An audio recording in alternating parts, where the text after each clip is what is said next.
नमस्कार दोस्तों। टॉपिक है क्या है, ये पोस्ट मॉडर्निज्म का ये टॉपिक है। इसको आप दो जगह पढ़ सकते हो। बड़ा क्लास है, एक तो यूट्यूब पर पढ़ सकते हो जहां पर ऐड आएंगे, बहुत सारे ऐड आएंगे। पहला ऑप्शन तो ये आपके पास में।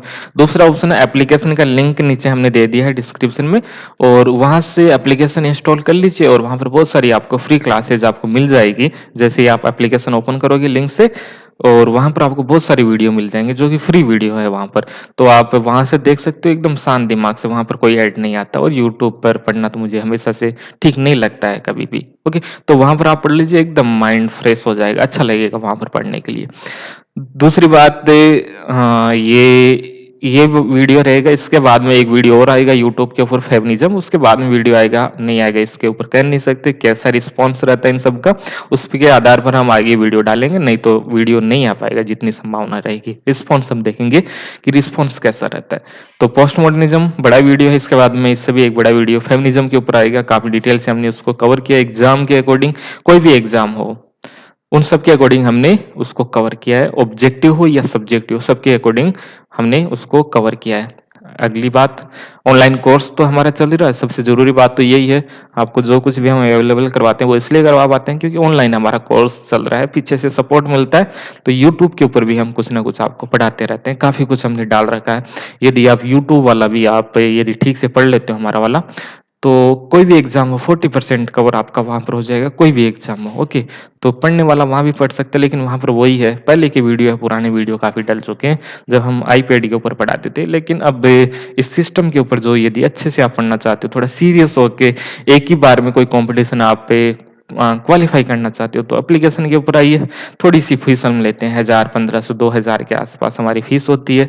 सब कुछ नोट्स पीडीएफ वो सब उसी के अंतर्गत आपको मिल जाते हैं। तो वहां से कोर्स भी आप ज्वाइन कर सकते हो। एग्जाम कौन सा, कोई भी एग्जाम हो, पॉलिटिकल साइंस से जुड़ा हुआ, ऑल इंडिया में हिंदी मीडियम के अंतर्गत कोई भी एग्जाम हो, उन सब का हम कोर्स अवेलेबल आपको करवाते हैं। यहाँ से पीजीटी एग्जाम से लेके असिस्टेंट प्रोफेसर और सिविल सर्विस के अंतर्गत जो एग्जाम होता है, सब्जेक्टिव हो चाहे ऑब्जेक्टिव हो, सबका आपको मटेरियल अवेलेबल करवा दिया जाता है। कॉलेज लेवल पर हो, मास्टर डिग्री हो, ग्रेजुएशन लेवल पर हो, ऑनर्स हो, सबका कोर्स आपको वहां पर प्रोवाइड करवा दिया जाता है। क्योंकि सिलेबस से मोटा-मोटा वही होता है, 80-70% सिलेबस अलग होता है, 15-20% थोड़ा अलग होता है, तो वो अलग से पढ़ा दिया जाता है। चलिए, ये बातें हो गई।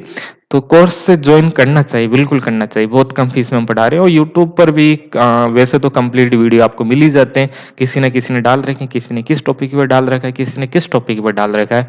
लेकिन इसमें बहुत टाइम लग जाता है, किसी का आप वेट करते रहते हो, क्योंकि कोई भी पूरी वीडियो यहाँ पर नहीं डालता है। जैसे मैंने काफ़ी समय से मैं यहाँ पर था, तो अभी भी हमने क्या ज़्यादा वीडियो नहीं डाले। तो एक एक यदि कोई टीचर पढ़ा रहा है, तो वो अपनी वीडियो कभी पूरी नहीं डालेगा, अच्छे तो नहीं डालेगा, कंप्लीट वीडियो तो कभी यहाँ पर आएँगे नहीं। बीच-बीच में ऐसे ही कुछ से कुछ डालता रहता है। और हमारी क्लासेस तो वैसे काफ़ी बड़ी-बड़ी हम यूट्यूब पर डालते रहते हैं, ऐसी क्लासेस कोई नहीं डालता है। ओके, तो कोर्स जॉइन कर लेना चाहिए एक ही बार में, 3 से 4 महीने में आप पे सब कुछ कंप्लीट हो जाएगा और वहाँ से बहुत अच्छा लगेगा, फीलिंग गुड आएगा। नहीं तो ऐसे ही घूमते रहोगे। नेट जैसे एग्ज़ाम के लिए 3-3 4-4 बार एग्ज़ाम देते रहते, वेट करते रहते हो, लास्ट में पूछते हैं गुरुजी 30 दिन में कैसे नेट पास करें? तो 30 दिन में ये सब नहीं होता। नेट पास करने के लिए 3-4 महीने आपके पास में होनी चाहिए ठीक-ठाक। ओके, तो 4 महीने आप पढ़ोगे, और जेआरएफ के लिए 5-6 महीने आपको पढ़ना ही पड़ता है, और ठीक तरह से पढ़ना होता है, सीरियस होके पढ़ना पड़ता है। इनको वन लाइनर पढ़ गए, या यूट्यूब पर आजकल एक नया क्रेज देखने को मिल रहा है कि ऑब्जेक्टिव क्वेश्चन का एक सीरीज चला देते हैं, वो सब बकवास होता है। इसके अलावा टेलीग्राम पे, व्हाट्सएप पर कई सारे आपको मिलते रहते हैं कि ये चल रहा है, ये चल रहा है, इनसे कभी सिलेक्शन नहीं होता। टाइम जरूर खराब कर लीजिए, इतने आपके पास में फाइल आती रहती है, पीडीएफ आता रहता है, इन सब से पढ़ने से कुछ नहीं होता है। जो भी सीरियस स्टूडेंट होता है, जेआरएफ निकालते हैं, उनसे कभी भी पूछ लीजिए, अच्छी किताबें वो पढ़ते हैं। किताबें का कोई भी ऑप्शन नहीं होता है, ऑथेंटिक किताबें हमें पढ़ना ही होता है। ओके, किताबों का कोई भी दूसरा उसमें कोई ऑप्शन नहीं है कि हम पीडीएफ ही हम देखते रहें। लोग पागलों की तरह जुड़ते रहते हैं, टेलीग्राम पे जुड़ते रहते हैं, क्वेश्चन सीरीज चलाते रहते हैं। वो क्या है, टाइम वेस्ट है, इसके अलावा कुछ भी नहीं है। आपको अभी नहीं तो जब आपका सिलेक्शन नहीं होगा तब आपको स्वीकार करना पड़ेगा। ओके, हालांकि कुछ ऐसे होते हैं जो उनसे फायदा उठा लेते हैं, लेकिन ये जो क्वेश्चन वाला ये सब चलता रहता है, वन लाइनर ये सब चलता रहता है, इनसे कभी कोई फायदा नहीं होता है। डीप में जाके आपको विषय वस्तु को समझना ही होगा। पेपर फिर कुछ भी कर नहीं कर सकते कि एग्जाम के अंतर्गत कैसा पेपर होता है। कभी कभी बहुत आसान आ जाता है, कभी कभी थोड़ा हाई लेवल आ जाता है।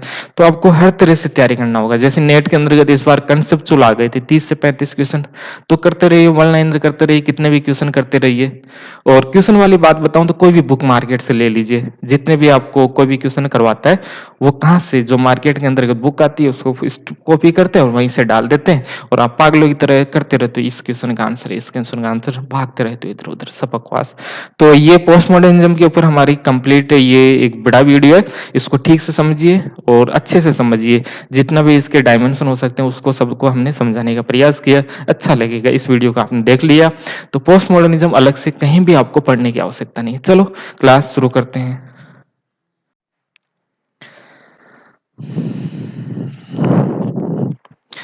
विषय है हमारा आज पोस्ट मॉडर्निज्म, काफी यूनिक है, थोड़ा सा ठीक से समझने का प्रयास कीजिए। बहुत आराम आराम से हम इसको समझेंगे। ओके, लेकिन आपको समझ में आ जाएगा यदि आप ठीक से सुनते जाओगे मेरी बातें, सब आपको क्लियर हो जाएगा पोस्ट मॉडर्निज्म के बारे में, क्योंकि हम इतना बड़ा बैकग्राउंड हम पढ़ेंगे। आधी क्लास तो हमारी इसको समझने पर रहेगी, आधी बातें हमारी फैक्ट के ऊपर रहेगी, कैसे क्वेश्चन इसमें बनते हैं। ओके, तो थोड़ा सा नया चैप्टर है तो थोड़ा डिटेल से हम पढ़ेंगे और आपको समझाने का प्रयास करते हैं। आपको यहाँ पर कुछ कुछ दिखाई दे रहा है, एक बिल्डिंग आपको दिखाई दे रहा है, आर्किटेक्चर यहाँ पर दिखाई दे रहा है। ये एक आर्किटेक्चर है, ये भी एक आर्किटेक्चर है और ये भी है और ये भी है। ओके, एक सुंदर सा आर्किटेक्चर और देखिए, ये आर्किटेक्चर आपको दिखाई दे रहा है और ये भी आपको दिखाई दे रहा है। क्या इन दोनों में डिफरेंस नहीं है? ये ऊपर आपको जो दिखाई दे रहा है, ये जो आर्किटेक्चर आपको दिखाई दे रहा है और नीचे जो आपको आर्किटेक्चर दिखाई दे रहा है, इन दोनों में डिफरेंस आपको दिखाई दे रहा है। एक होता है मॉडर्निज्म, एक होता है पोस्ट मॉडर्निज्म। तो पोस्ट मॉडर्निज्म की जो शुरुआत हमें देखने को मिलती है, उसका प्रैक्टिकल यूज यहाँ पर आर्किटेक्चर में सबसे पहले हमें देखने को मिलता है। आर्किटेक्चर और लिंग्विस्टिक के अंतर्गत जो हम किताबें पढ़ते हैं ना, उसको हमें किस प्रकार से पढ़ना चाहिए, वो भी हम देखेंगे अभी। तो पहला है यहाँ पर आर्किटेक्चर के रूप में पोस्ट मॉडर्निज्म हमें सबसे पहले दिखाई देता है प्रैक्टिकल के अंतर्गत हम देखें तो।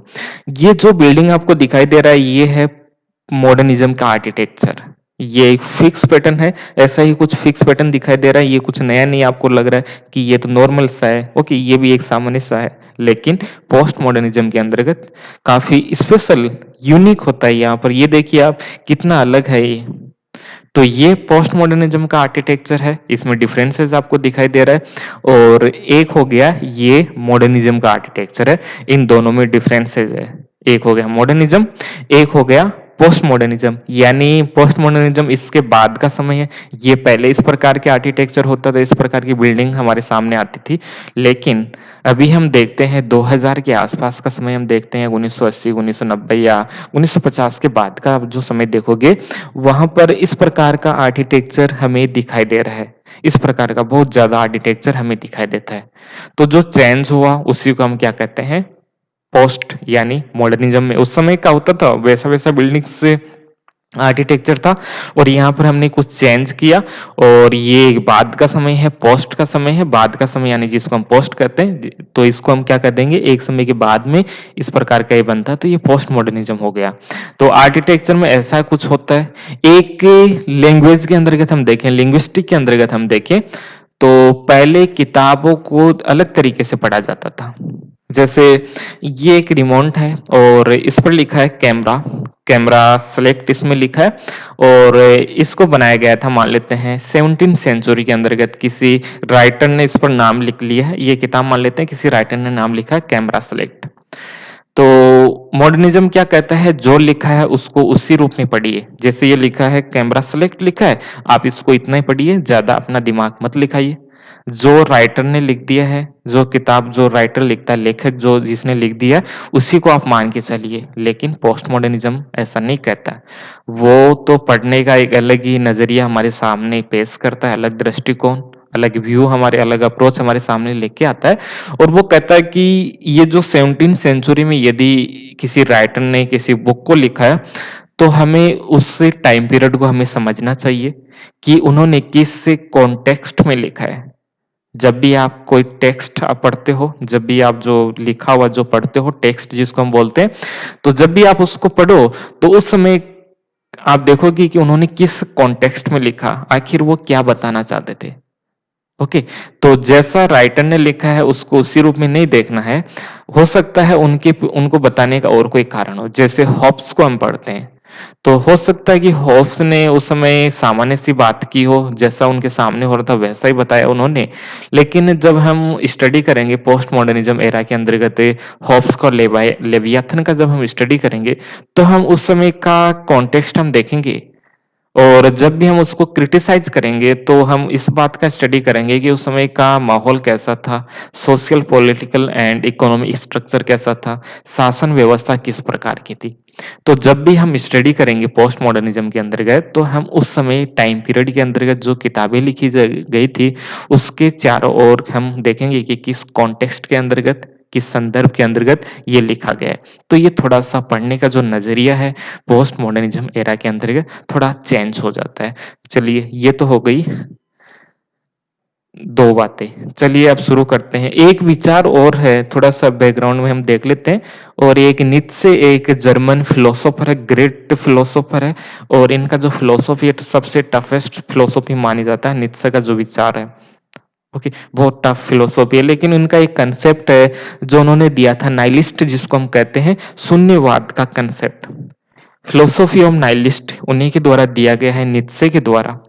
और ये लगभग 1870-80 के आसपास दिया गया था। और इसमें इन्होंने कहा, नैतिकता स्वाभाविक रूप से मौजूद नहीं होती है। जिस मोरालिटी की आप बात करते हो वो हमारे सामने नहीं होता है, तथा किसी भी प्रकार के स्थापित किए गए नैतिक मूल्य कृत्रिम होते हैं, आर्टिफिशियल होते हैं। ये क्या कर है, जो मोरालिटी होती है, जो नैतिकता होती है, या आपने जो नियम उस समय बना रखे हैं, वो आर्टिफिशियल होते हैं। उसका फायदा कुछ लोगों को होता है।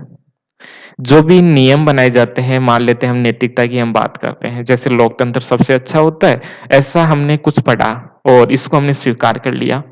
तो ये क्या आर्टिफिशियल है, इसका जो फायदा होगा किसी एक को होगा, किसी एक को होगा। तो यहाँ पर नीत्शे ने सबसे पहली बार यहाँ पर कहा था कि जो भी आप नैतिकता की बात करते हो, या जो भी आप पढ़ते हो, जो भी आप देखते हो, जो भी महसूस करते हो, वो किसी न किसी ने एक कॉन्टेक्स्ट में लिखा है, किसी न किसी अपने इंटरेस्ट को पूरा करने के लिए लिखा है।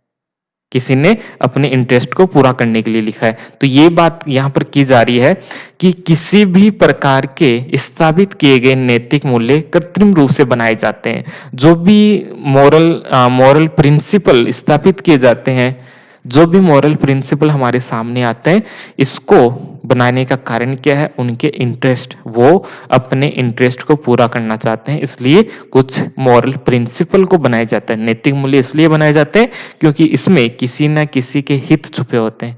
जैसे अमेरिका ने ग्लोबलाइजेशन लेके आया, अमेरिका डेमोक्रेसी लेके आया, अमेरिका लिबरलिज्म लेके आया, ओके। तो उसके लाने का कारण क्या है? उसके लाने का कारण है उसके इंटरेस्ट। तो जो भी मॉरल वैल्यू या मॉरल प्रिंसिपल की बात करते हो, तो वो किसी न किसी देश के द्वारा स्थापित किए जाते हैं, उसको बनाया जाता है क्योंकि उनको इनसे इंटरेस्ट मिलता है, इंटरेस्ट है, उनका इंटरेस्ट होता है, उस देश का इंटरेस्ट होता है, जो भी हम मॉरलिटी की हम बात करते हैं। तो यहाँ पर जो नैतिकता है, नैतिकता की हम बात करते हैं, वो किसी न किसी के द्वारा बनाया जाता है, आर्टिफिशियल बनाया होता है, और वो उसी से जुड़ा होता है, उसके लाभ के लिए बनाया जाता है। तो कुछ भी यूनिवर्सल मोरालिटी नहीं होती है, कुछ भी यूनिवर्सल नहीं होता है, कुछ भी यूनिवर्सल नहीं होता है। ऐसी बात इन्होंने 1816-17 या 18 के आसपास, 80 के आसपास, 70-80 के आसपास कह दिया था। 1880 या 70 के आसपास उन्होंने ऐसी विचारधारा दे दिया, इन्होंने ऐसा विचार दे दिया नाइलिस्ट का, कि जो भी बनाया गया है उसके पीछे किसी न किसी के इंटरेस्ट होते हैं, ये बात कह दी। तो यहाँ पर हम देख सकते हैं ये जो नीत्शे का विचार है, ये पोस्ट मॉडर्निज्म का बेस हमारे सामने रखता है। यदि हम बात करें पोस्ट मॉडर्निज्म का फिलोसॉफिकल बेस कहाँ पर मिलता है, कहाँ पर ऐसा कुछ विचार मिलता है, तो वो नीत्शे महोदय ने हमारे सामने रखा था सबसे पहले, फिलोसॉफिकल बेस की हम बात करें। तो ये पॉइंट आपको समझना चाहिए थोड़ा-सा। चलिए आगे कहते हैं, और एक स्कॉलर हम आगे देखेंगे जिनका नाम है जीन बॉडिलार्ड। इन्होंने आधुनिकता के बाद के युग को शून्यवादी युग कहा है। ये जो मॉडर्निज़्म का जो एरा है, उसके बाद का जो एरा आएगा, उसको कहा कि ये नाइलिस्ट का एरा होगा। और नाइलिस्ट एरा को ही हम जानते हैं पोस्ट मॉडर्निज़्म के रूप में, जहाँ पर कुछ भी यूनिवर्सल नहीं होता है, कुछ भी यूनिवर्सल प्रिंसिपल नहीं होता है, कुछ भी मॉरल नहीं होता है। जो मॉरलिटी होती है, वो किसी न किसी ने बनाई है अपने लाभ के लिए। तो कुछ भी यूनिवर्सल नहीं होता है। कुछ भी ट्रुथ नहीं होता है हमारे सामने, जो भी है हम उसको स्वीकार नहीं करेंगे। किसी ने क्या कहा है, क्या कहा है, वो नहीं महत्वपूर्ण, वो नहीं है। उसका जो कॉन्टेक्स्ट है वो बदलता रहता है। जिसने भी कहा कि ये ट्रुथ है, ये सत्य है, तो उसको किसी ने बनाया है अपने लाभ के लिए। तो इस प्रकार की बातें सबसे पहले हमारे सामने नीत्शे महोदय ने रखी थी। बहुत पहले ये बातें रख दी थी, 100 साल पहले ही रख दी थी, पोस्ट मॉडर्निज़्म आने से पहले ही। तो ये आप समझ गए होंगे। चलिए आगे समझते हैं और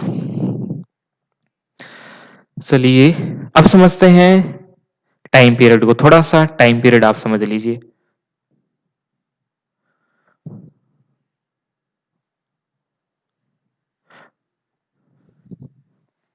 ओके।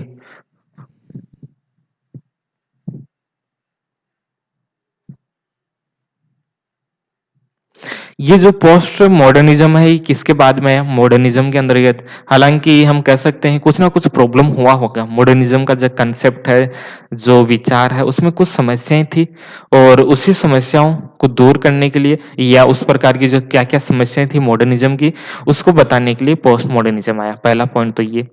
कहा ज ये भी जाता है कि एक समय के बाद में पोस्ट मॉडर्निज्म आ गया। जैसे टाइम पीरियड के अंतर्गत हम बात करें, एक स्किल की हम बात करें, तो एक टाइम पीरियड हो गया जिसको हम प्री मॉडर्न एरा हम कह सकते हैं। एक को हम कह सकते हैं मॉडर्न एरा, मॉडर्निज्म जिसको हम कह सकते हैं। एक हो गया पोस्ट मॉडर्निज्म, यानी ये आगे बढ़ रहा है। पहले एक टाइम पीरियड पहले यानी 1550 या 1600 से पहले का जो टाइम पीरियड था, उसको हम कह देंगे प्री मॉडर्निज्म। दूसरा जो मॉडर्निज्म एरा है वो 1600 से हम मान लेते हैं 1950 के आसपास का जो समय है, उसको हम बोल देंगे ये मॉडर्निज्म का एरा है। और आज का जो समय है 1970-80 के बाद का समय है, 1960 के बाद का जो भी समय हम देखते हैं, ये पोस्ट मॉडर्निज्म का समय है। तो इसमें कौन-कौन सी प्रॉब्लम थी ये देख लीजिए। मॉडर्निज्म क्या कह रहा था, मॉडर्निज्म क्या कहता था, इसको समझिए थोड़ा-सा। उसके बाद में हम पोस्ट मॉडर्निज्म के ऊपर आते हैं। तो मॉडर्निज्म के अंतर्गत कहा जा रहा था कि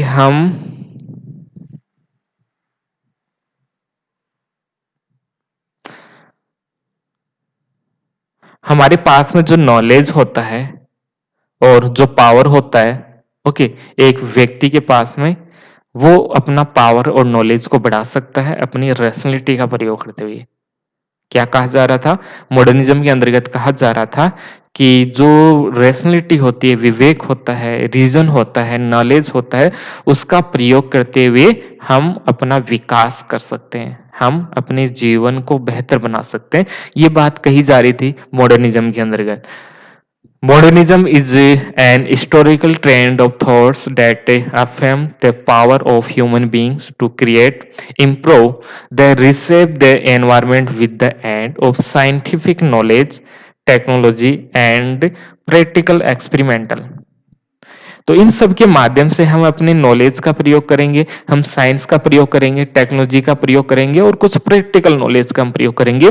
उसकी सहायता से हम मानव जीवन को बेहतर हम बना सकते हैं। मॉडर्निज्म के अंतर्गत ये बातें कहेगी कि हम अपने विवेक का प्रयोग करेंगे। प्रत्येक व्यक्ति के पास में विवेक होता है और जब वो उसका प्रयोग करेगा, तो साइंस का विकास होगा, टेक्नोलॉजी का विकास होगा और कुछ प्रैक्टिकल यूज़ भी हम अपने नॉलेज का हम करेंगे। तो उसकी सहायता से हम मानव जीवन को हम बेहतर बनाएँगे और इसी का रिज़ल्ट हम देखते हैं। औद्योगीकरण हमारे सामने आया, इंडस्ट्रियलाइज़ेशन आया, साइंटिफिक रिवॉल्यूशन हमारे सामने आया और उसके द्वारा बड़े-बड़े आविष्कार हमारे सामने हुए। औद्योगिकीकरण के कारण कई सारी वस्तुएँ हमारे पास में आई, वस्तु का जो क्वालिटी है वो बढ़ गया और उसको बनाने का जो स्पीड है, वो भी हमारे पास में बढ़ जाता है। तो मॉडर्निज्म ये कह रहा था कि हम अपनी नॉलेज का प्रयोग करते हुए, अपनी रैशनैलिटी और विवेक का प्रयोग करते हुए मानव जीवन को बेहतर बनाएँगे और मानव को जीवन को बेहतर बनाने के लिए कई सारे आविष्कार हुए, औद्योगिक क्रांति हुई, लोकतंत्र को लाया गया, पूंजीवाद को लाया गया, उदारवाद को लाया गया। क्यों लाया गया? क्योंकि हमें मानव के जीवन को बेहतर बनाना था और बेहतर बनाने के लिए हमने अपने विवेक का सहारा लिया और उसकी सहायता से हम कुछ लेके आए थे, हमने कुछ क्रिएट किया, हमने इंडस्ट्री रेवोल्यूशन हम लेके आए, औद्योगिकरण हम लेके आए, वहाँ पर बहुत सारी वस्तुओं का अब निर्माण होने लगता है। तो ये सब आया कहाँ से? ये सब आया कहाँ से? हमारे नॉलेज से, हमारे विवेक से और उसका पर्पज़ क्या है? हमारे जीवन को बेहतर बनाना। तो मॉडर्निज़्म के अंतर्गत पहला पॉइंट, मॉडर्निज़्म के अंतर्गत इंडस्ट्रियल रेवोल्यूशन ये हमने देख लिया और साथ में ही कई सारा हमने पॉलिटिकल कल्चर एंड और भी कुछ हमने चेंज किया और वेस्टर्न सोसाइटी के अंतर्गत बड़ी-बड़ी चेंज हमने मॉडर्निज़्म के अंतर्गत किए। हमने वो हर काम किया जिसकी सहायता से मानव जीवन को बेहतर बनाया जा सके। तो इनका फ़ोकस क्या है? मॉडर्निज़्म का मेन थीम क्या होता है? हम अपने विवेक का सहारा लेकर, अपने विवेक का यूज़ करते हुए मानव के जीवन को बेहतर हम बनाएँगे और मानव के जीवन को बेहतर बनाने के रास्ते के अंतर्गत हम लोकतंत्र, पूंजीवाद, औद्योगिकरण या हम बोल सकते हैं उदारवाद लेके आए। और पूरा जो पॉलिटिकल सिस्टम है यूरोप का, पूरा कल्चर सिस्टम है और इकोनॉमिक एंड पॉलिटिकल हर प्रकार के सिस्टम के अंतर्गत हमने चेंज किया और चेंज करने का उद्देश्य था हम अपने जीवन को बेहतर बनाना चाहते हैं। तो ये सब हमने मॉडर्निज्म के अंतर्गत किया।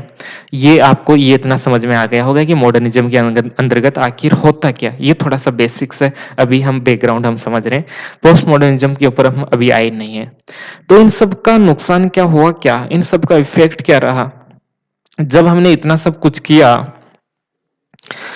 जब हम मॉडर्निज़्म के अंतर्गत हमने मानव के जीवन को बेहतर बनाने के लिए हम अपने विवेक का प्रयोग किया, तो इससे क्या कुछ चेंज हुआ?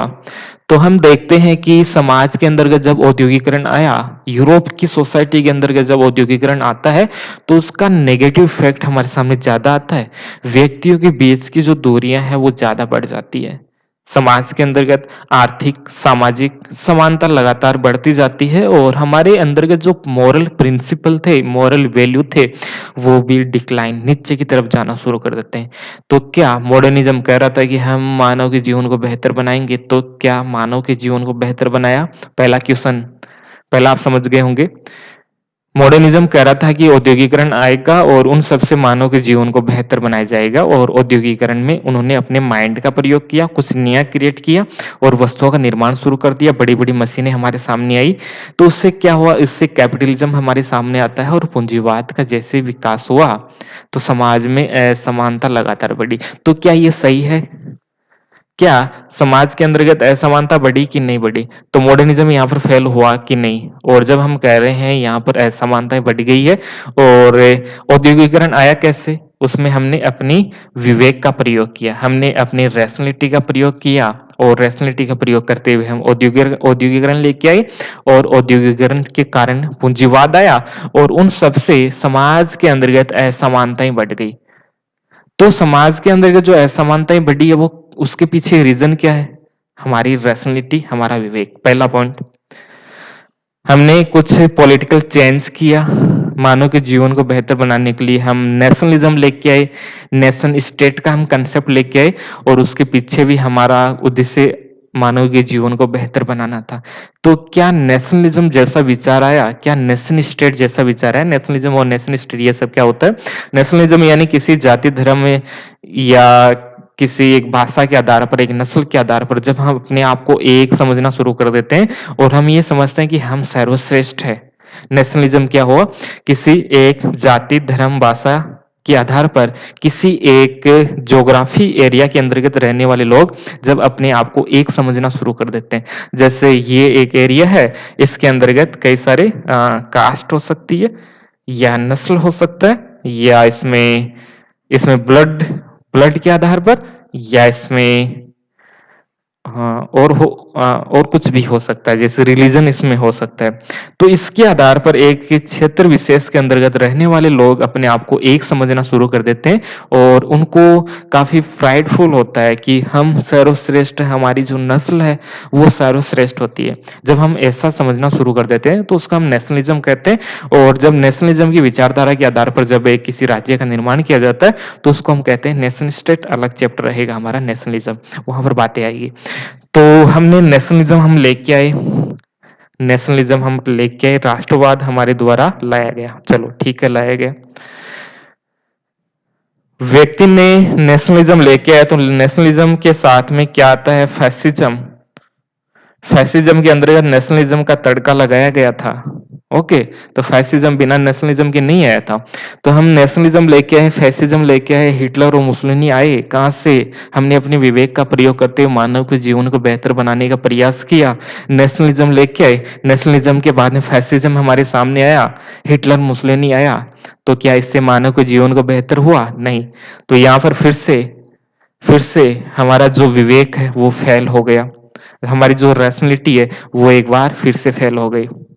हमने वैज्ञानिक क्रांति किया, हमने वैज्ञानिक क्रांति किया, कुछ नया-नया हमने बहुत सारा आविष्कार हमने किया, डिस्कवर काफ़ी कुछ हमने किया। तो क्या उससे मानव के जीवन में बेहतर हुआ? मानव के जीवन को बेहतर हुआ ये तो नहीं पता, लेकिन हमने परमाणु हथियार ज़रूर बना लिए। परमाणु हथियार बना लिए, हिरोशिमा नागासाकी का सेकंड वर्ल्ड वॉर, इन सब ने क्या मानव के जीवन को बेहतर बनाया? नहीं। ये सब बनता कहां से? रैशनैलिटी से। तो यहां पर भी एक बार फिर से विवेक फेल हो गया। तो मॉडर्निज्म जिस बात पे अपने आप को प्राइडफुल मानता था, अपने आप को बहुत गर्वशील महसूस करता था कि हमारे पास में रैशनैलिटी है और इसकी सहायता से हम मानव के जीवन को बेहतर हम बना सकते हैं, ये सब बात मॉडर्निज्म के अंतर्गत कही जा रही थी। लेकिन हुआ क्या? कुछ भी नहीं हुआ, सब कुछ फेल हो चुका है। मॉडर्निज्म बुरी तरह फेल हुआ। इनके जो प्रयास थे मानव के जीवन को बेहतर बनाना, वो सब असफल हुआ। असमानताएं बढ़ी, फैसिज्म आया, परमाणु हथियारों का निर्माण हुआ। तो हुआ कुछ नहीं, जो हम चाहते थे वैसा नहीं हुआ। मानव के जीवन को अच्छा नहीं, एकदम बुरा बना दिया है इससे मॉडर्निज्म ने, इस विवेक ने। मॉडर्निज्म के पीछे पॉइंट क्या है? रैशनैलिटी, नॉलेज, हमारा जो ज्ञान है, हमारा जो विवेक है, हमारी जो तार्किकता है, इस इन सब ने मानव के जीवन को बदतर बना दिया, एकदम खराब बना दिया है। पहले मानव का जीवन ठीक था, लेकिन मॉडर्निज्म ने जो दावा किया था कि हम विवेक का प्रयोग करेंगे, मानव के जीवन को बेहतर बनाएंगे, तो मानव के जीवन को ये बेहतर नहीं बना पाई। इतना आप समझ गए होंगे। मॉडर्निज्म थोड़ा-थोड़ा ओवरव्यू हो गया है हमारा। अब आपको समझने में टाइम नहीं लगेगा। तो हुआ क्या? समय था 1960 का ये समय था, और इससे पहले इसके आसपास ही एक स्कॉलर है अर्नोल्ड टॉइनबी। फैक्ट है, अर्नोल्ड टॉइनबी के द्वारा इस शब्द का प्रयोग सर्वप्रथम किया गया था। किस शब्द का? पोस्ट मॉडर्निज्म शब्द का प्रयोग सबसे पहले अर्नोल्ड टॉइनबी के द्वारा किया गया। इसकी शुरुआत 1960 के एरा के अंतर्गत होती है, और इसकी शुरुआत फ्रांस के अंतर्गत होती है। सर्वप्रथम ये कला, आर्ट, आर्किटेक्चर की हमने बात किया, लिटरेचर की हम बात कर सकते हैं। तो आर्ट और लिटरेचर के का जो एरा है, एरिया है, उसके अंतर्गत इसकी शुरुआत होती है पोस्ट मॉडर्निज्म की। आगे हम देखें पोस्ट मॉडर्निज्म आखिर होता क्या? इतना हमने बैकग्राउंड थोड़ा बना लिया है, अब हमें समझने में प्रॉब्लम नहीं आएगी। केवल 4 हम बड़ी विशेषताएं इसकी हम देखेंगे, कैरेक्टरिस्टिक्स कौन सा इसका। 1 2 3 4। 1 क्या है? पोस्ट मॉडर्निज्म किसी भी यूनिवर्सल ट्रुथ को स्वीकार नहीं कर सकता है। इसके लिए यूनिवर्सल कुछ भी नहीं होता है। मैंने नीत्शे बताया था आपको, शुरुआत के अंतर्गत नीत्शे बताया था, जो कि कह रहा है जो भी बनाया गया है हमारे सामने, जो भी आपको दिखाई देता है, वो किसी न किसी के इंटरेस्ट के लिए बनाया गया है। जो भी हम ट्रुथ की बात करते हैं वो भी किसी न किसी इंटरेस्ट के लिए बनाया गया है। तो पोस्ट मॉडर्निज्म कहता है कि कुछ भी यूनिवर्सल नहीं होता है, और जिस हम ट्रुथ की बात कर रहे हैं उसके पीछे कौन काम करता है, उसके पीछे भी रीजन काम कर रहा है। और रीजन तो हमने देख लिया है, हमने उसको फेल भी कर दिया कि रीजन कितना कैसे कैसे काम किया। रीजन ने परमाणु हथियार बनाए हैं, असमानताएं बढ़ी है, फैसिज्म जैसा कुछ लाया है रीजन, तो वो तो फेल हो चुका है।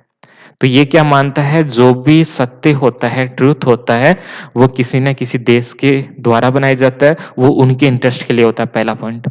जो भी ट्रुथ होता है वो रिलेटिव होता है। आपके देश के अंतर्गत जो ट्रुथ है वो जरूरी नहीं कि पाकिस्तान, अफगानिस्तान या मिडिल ईस्ट के अंतर्गत भी वो सही माने। आपने जो कहा उसको जरूरी नहीं कि वो माने, क्योंकि हर देश का जो कल्चर है वो अलग अलग होता है, और किसी भी देश के अंतर्गत बहुत सारे कल्चर ग्रुप होते हैं, और सबको समझना पॉसिबल नहीं है। जरूरी नहीं कि हम जो सोच रहे हैं वही सही है। ओके, इतना हम पढ़ रहे हैं, लिख रहे हैं, जरूरी नहीं कि ये अच्छी बात है। जो ट्राइबल्स में रहते हैं उनका मानना है कि हमारा जीवन सबसे बेहतर है, उनका जीवन सबसे बेहतर हो भी सकता है क्योंकि उनका मानना है। तो हम ये नहीं कह सकते कि उनका जीवन बेहतर नहीं, शहरों के अंतर्गत आप यदि रहोगे तो आपका जीवन बेहतर होगा।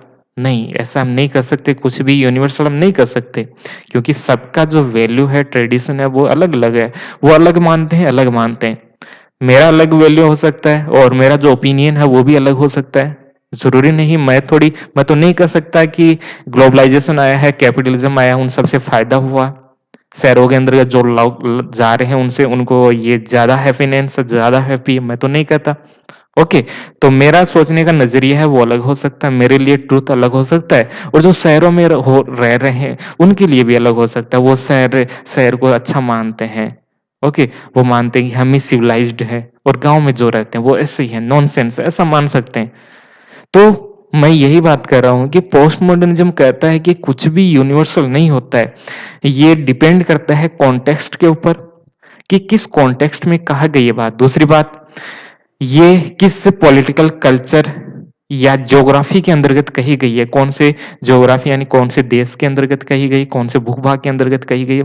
नॉर्थ ईस्ट का सिस्टम अपना पूरा अलग है, साउथ का पूरा है, नॉर्थ इंडियन अलग है, नॉर्वेयंस अलग है, अमेरिकन्स अलग है, फ्रांसीसी जर्मन्स अलग है, चाइनीज वाले अलग है और थाईलैंड, सिंगापुर वो अलग है। सबके लिए अलग-अलग हो सकता है। ज़रूरी नहीं कि हम जो कर रहे हैं वो ही सही है। तो ये बात समझ गए होंगे आप। चलिए दूसरा, किसी भी एक विचारधारा, एक मान्यता, एक विश्वास को नहीं मानता। किसी भी एक आइडियोलॉजी, ओके, कोई भी एक मान्यता हो सकता है और कोई भी हमारा बिलीफ सिस्टम हो सकता है। हम विश्वास करते हैं किसी धर्म के ऊपर, ज़रूरी नहीं कि दूसरा करे, नहीं कर रहा तो नहीं कर रहा है, उसका अलग हो सकता है। उसका सोशल प्रैक्टिस अलग हो सकता है। जैसे 2 धर्म है एक्स, वाई, एक्स के लिए सोशल प्रैक्टिस अलग हो सकता है, उसके लिए वो अच्छा है कोई, और वाई एक अलग एक अलग रिलीजन है, उसके लिए सोशल प्रैक्टिस अलग हो सकता है। वो अलग तरह से अपने जो ट्रेडिशन होता है उसको प्रैक्टिस कर सकता है, कोई इसमें समस्या नहीं है। तो ये सबके लिए अलग-अलग होता है। एक कोई भी आइडियोलॉजी नहीं होती है। जैसे अमेरिकन्स कहते हैं हम सर्वश्रेष्ठ हैं, हम डेमोक्रेसी लेके आए, हम सर्वश्रेष्ठ हैं, हम सिविलाइज्ड है, हमने सभ्यताओं का निर्माण किया है। ओके, और हम मानते हो बहुत अच्छे हैं, बहुत अच्छे, ऐसा हम मान लेते हैं। लेकिन पोस्ट मॉडर्निज्म कहता है कि एक विचारधारा यूनिवर्सल नहीं होती, किसी भी एक विचारधारा को इसमें फॉलो नहीं किया जाता है। लोकतंत्र यदि वो डेमोक्रेसी की बात करें तो वो अपने फायदे के लिए कर रहे हैं, हमारे लिए नहीं, वो अपने फायदे के लिए कर रहे हैं। जब हम कहते हैं कि ये एक नैतिक मूल्य है, तो कोई भी नैतिक मूल्य बनता है वो अपने लिए बनता है। ओके, तो जो भी यहाँ पर होता है इस विश्व के अंदर जो भी होता है, कोई भी विचारधाराएं आती है, कोई भी मान्यता आता है, कोई भी बिलीव सिस्टम, हम कोई भी विश्वास करते हैं, तो यहाँ पर वो यूनिवर्सल नहीं हो सकता। ये डिपेंड करता है जो रीजनल जो एलिमेंट्स होते हैं हमारे, क्षेत्रीय जो विषय होते हैं, हर यहाँ पर इसमें रीजनलिटी के ऊपर फोकस किया जाता है, स्थानीयता के ऊपर फोकस किया जाता है। जैसे हम पूरे भारत के अंतर्गत एक जैसा सिस्टम को अप्लाई नहीं कर सकते। नॉर्थ ईस्ट के लिए हमें अलग सिस्टम, अलग वहाँ के अलग कल्चरल ग्रुप है तो उनको हमें स्पेशल राइट्स हमें देने होंगे, स्पेशल राइट्स हमें उनको देने होंगे। तो इसके अंतर्गत कुछ भी यूनिवर्सल नहीं है और जब हम कहते हैं यूनिवर्सल को हम स्वीकार नहीं कर सकते, तो हम किसको स्वीकार करेंगे? मल्टीकल्चरलिज्म को। मल्टीकल्चरलिज्म का जो विचार है वो इस यहीं से तो निकलता है। ये समय है 1917-80s का और मल्टीकल्चरलिज्म का जो विचार है वो भी यहीं से, इसी विचारों से निकलता है। वो भी अपने जो आइडियाज है, जो बेसिक प्रिंसिपल है, वो यही पोस्ट मॉडर्निज्म एरा से लेता है। मल्टीकल्चरलिज्म भी तो यही कहता है कि कुछ भी यूनिवर्सल नहीं होता है। ओके, हर जो एरिया होता है, जो भी रीजन होता है, उसके अंतर्गत जो कल्चर होती है, उसके अलग-अलग हो सकता है, उनका अलग सिस्टम होता है, उनका अलग होता है, सबको हमें स्वीकार करना चाहिए, कुछ भी यूनिवर्सल नहीं होता है। तो मल्टीकल्चरलिज्म जैसे विचार है, वो यहीं से निकलते आते हैं, जब पोस्ट मॉडर्निज्म एरा के अंतर्गत कहा गया, कोई भी विचार इसमें और साथ में ही कोई भी विश्वास, कोई भी परंपरा, ट्रेडिशन, ये यूनिवर्सल नहीं होते हैं। तो यहाँ पर हम कह रहे हैं कि किसी यूनिवर्सल के ऊपर हम फोकस नहीं कर रहे हैं यहाँ पर। तो पोस्ट मॉडर्निज्म दो जो रीजनलिटी होती है, क्षेत्रीयता जिसको हम बोलते हैं, स्थानीय तत्व जिसको हम बोलते हैं, उसको हम स्वीकार करते हैं।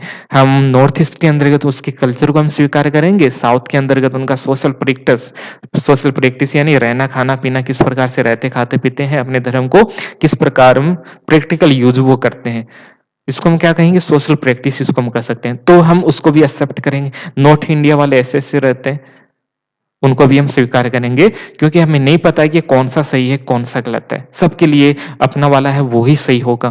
तो ये हो गया हमारा। तो हम सबको महत्व देंगे, हर क्षेत्र विशेष में जो हो रहा है उसको महत्व यहाँ पर दिया जाएगा।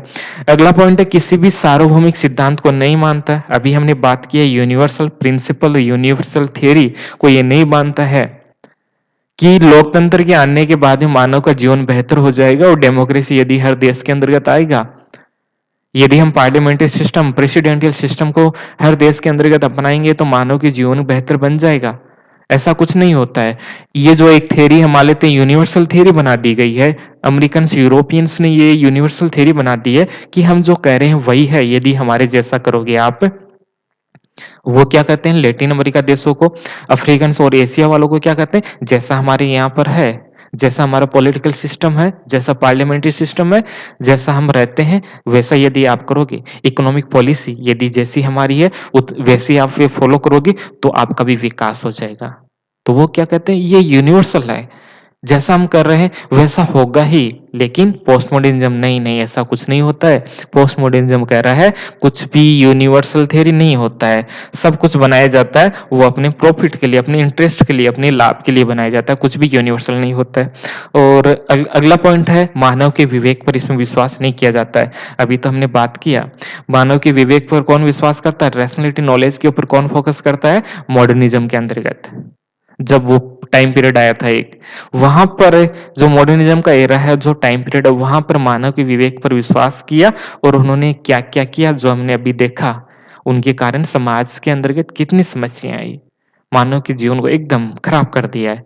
तो वो भी सही नहीं है। तो यहाँ पर मानव के विवेक पर विश्वास नहीं किया जाता, किसमें, पोस्ट मॉडर्निज्म के अंतर्गत मानव के विवेक पर विश्वास नहीं किया जाता है। चलिए, कुछ बेसिक्स हो गया। अगली बातें अगले पार्ट के अंतर्गत हम देखेंगे और थोड़ा और हम बेसिक्स में जाने का प्रयास करेंगे। Post modernism part second. यहाँ पर लिखा है मॉडर्निज्म और पोस्ट मॉडर्निज्म, जो हमने पढ़ा वो ही है, ये अलग नहीं है। चलिए आगे देखते हैं। थोड़ा अब सिस्टम से हम पढ़ते हैं। एक बार हमने ओवरव्यू लिया है केवल अभी तक, ओके। उसका एक बेस हमने बनाने का प्रयास किया है। चैप्टर थोड़ा सा अलग है तो थोड़ा सा इसको हम डिटेल से इसको पढ़ने का प्रयास कर रहे हैं। तो उत्तर आधुनिकतावाद का प्रयोग एक अवधारणा के रूप में सबसे पहले फ्रांसीसियो के द्वारा किया गया था 1979 के अंतर्गत इसका प्रयोग किया जाता है और ये नाम है जीन फ्रांसिस लियोटार्ड। ओके, तो ये बहुत महत्वपूर्ण नाम है आपके लिए, लियोटार्ड। इतना ही हम पढ़ते हैं इनको, बस इतना ही है, इतना नाम नहीं जानते। ये लियोटार्ड के नाम से हम इनको जानते हैं। इनका बहुत ही फेमस बुक है पोस्ट मॉडर्न कंडीशन, इतना ही बुक है। आगे भी देख लीजिए, a report of knowledge 1979, post modern condition a report on knowledge 1979। जब ये रिपोर्ट आता है उसके बाद में पोस्ट मॉडर्निज्म का प्रयोग शुरू होता है। पॉलिटिकल एंड सोशल, जो सामाजिक और राजनीतिक क्षेत्र है उनमें पोस्ट मॉडर्निज्म का प्रयोग शुरू हो जाता है। किसके बाद में, इस बुक के आने के बाद में। ये रिपोर्ट है, बुक नहीं, ये रिपोर्ट है, post modern condition a report on knowledge 1979। Okay, तो इसके बाद में कुछ कुछ काम शुरू हो जाता है। अब हम पोस्ट मॉडर्निज्म का डेवलपमेंट कैसे हुआ ये हम देख लेते हैं एक बार। अभी तक जो हमने पढ़ा वही एक बार फिर से रिपीट होगा और थोड़ा सा नया भी हम देखने का प्रयास करेंगे। तो ये इसका विकास कैसे होता है पोस्ट मॉडर्निज्म का हम बात करें तो टाइम पीरियड को हम 3 भागों में हम बांट सकते हैं। एक टाइम पीरियड है जिसको हम प्री मॉडर्निज्म कहते हैं। मॉडर्निज्म का पहले का पीरियड की हम बात करें, यानी जो मिडाइवल एरा होता था।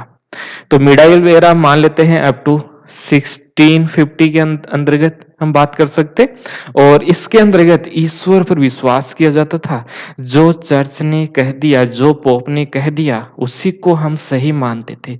यहाँ पर लिखा है, जो ईश्वर और चर्च ने डिसाइड कर दिया, जो ईश्वर और चर्च ने डिसाइड कर दिया, उसी को हम ठीक मानते थे। नैतिकता क्या होती है, रीजन क्या होता है, ट्रुथ क्या होता है, ये नहीं। जो चर्च ने, जो पोप ने बोल दिया, उसी को हम ठीक-ठाक मान लेते थे कि ये कर रहे हैं, जो कर रहे हैं, सही कर रहे हैं।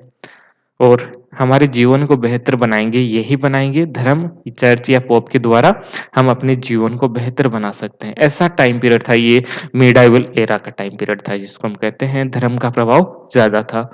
यदि हम मॉडर्निज़्म की हम बात करें, तो मॉडर्निज़्म के अंतर्गत कहा गया है कि जो कुछ भी है, उसको हमने बनाया है। हमने अपनी रैशनैलिटी का प्रयोग करते हुए मानव के जीवन को बेहतर बनाने के लिए हम लगातार प्रयास करें।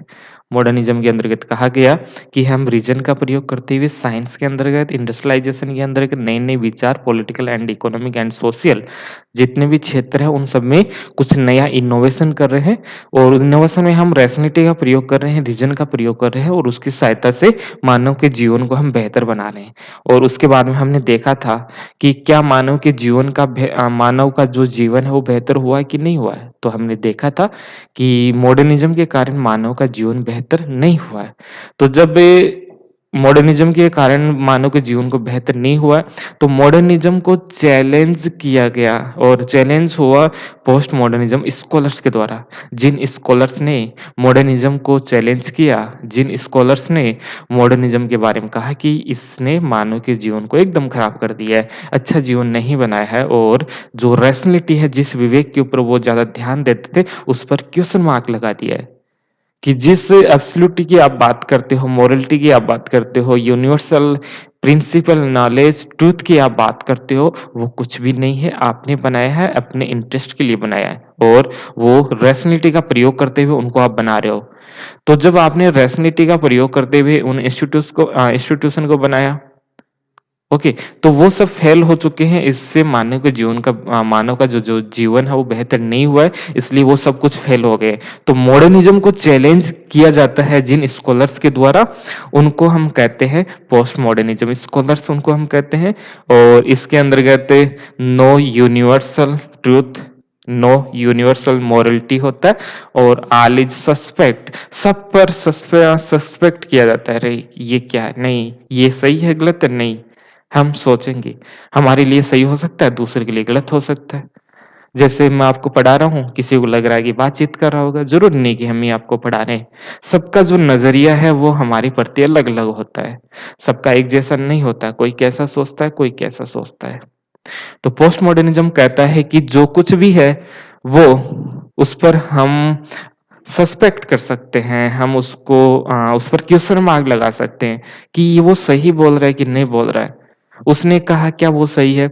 उस धर्म में लिखा है, उस धर्म में ऐसा-ऐसा लिखा है, क्या उस वो सही है कि नहीं होता है?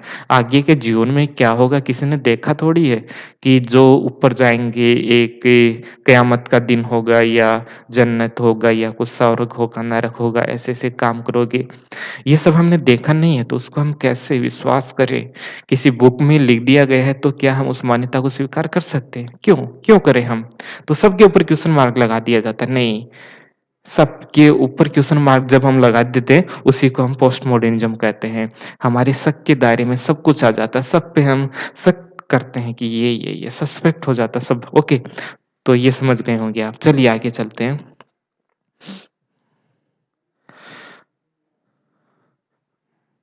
तो मॉडर्निज़्म के अंतर्गत शुरुआत कहाँ से होती है मॉडर्निज़्म की? मॉडर्निज़्म की शुरुआत जो एनलाइटमेंट पीरियड और रेनेसां के पीरियड से होती है। रेनेसां 16, 15 और 14 सेंचुरी। मार्सिलियो का नाम आपने सुना होगा, दांते का नाम सुना होगा, ये सब आप नाम सुनते हो? तो मार्सिलियो जिसके आते हैं उसके बाद में आप देखोगे मार्सिलियो के बाद में जो बड़े स्कॉलर्स आते हैं, मैकियावेली आते हैं। ये सब किससे रेनेसां पीरियड के साथ में जुड़े हुए हैं।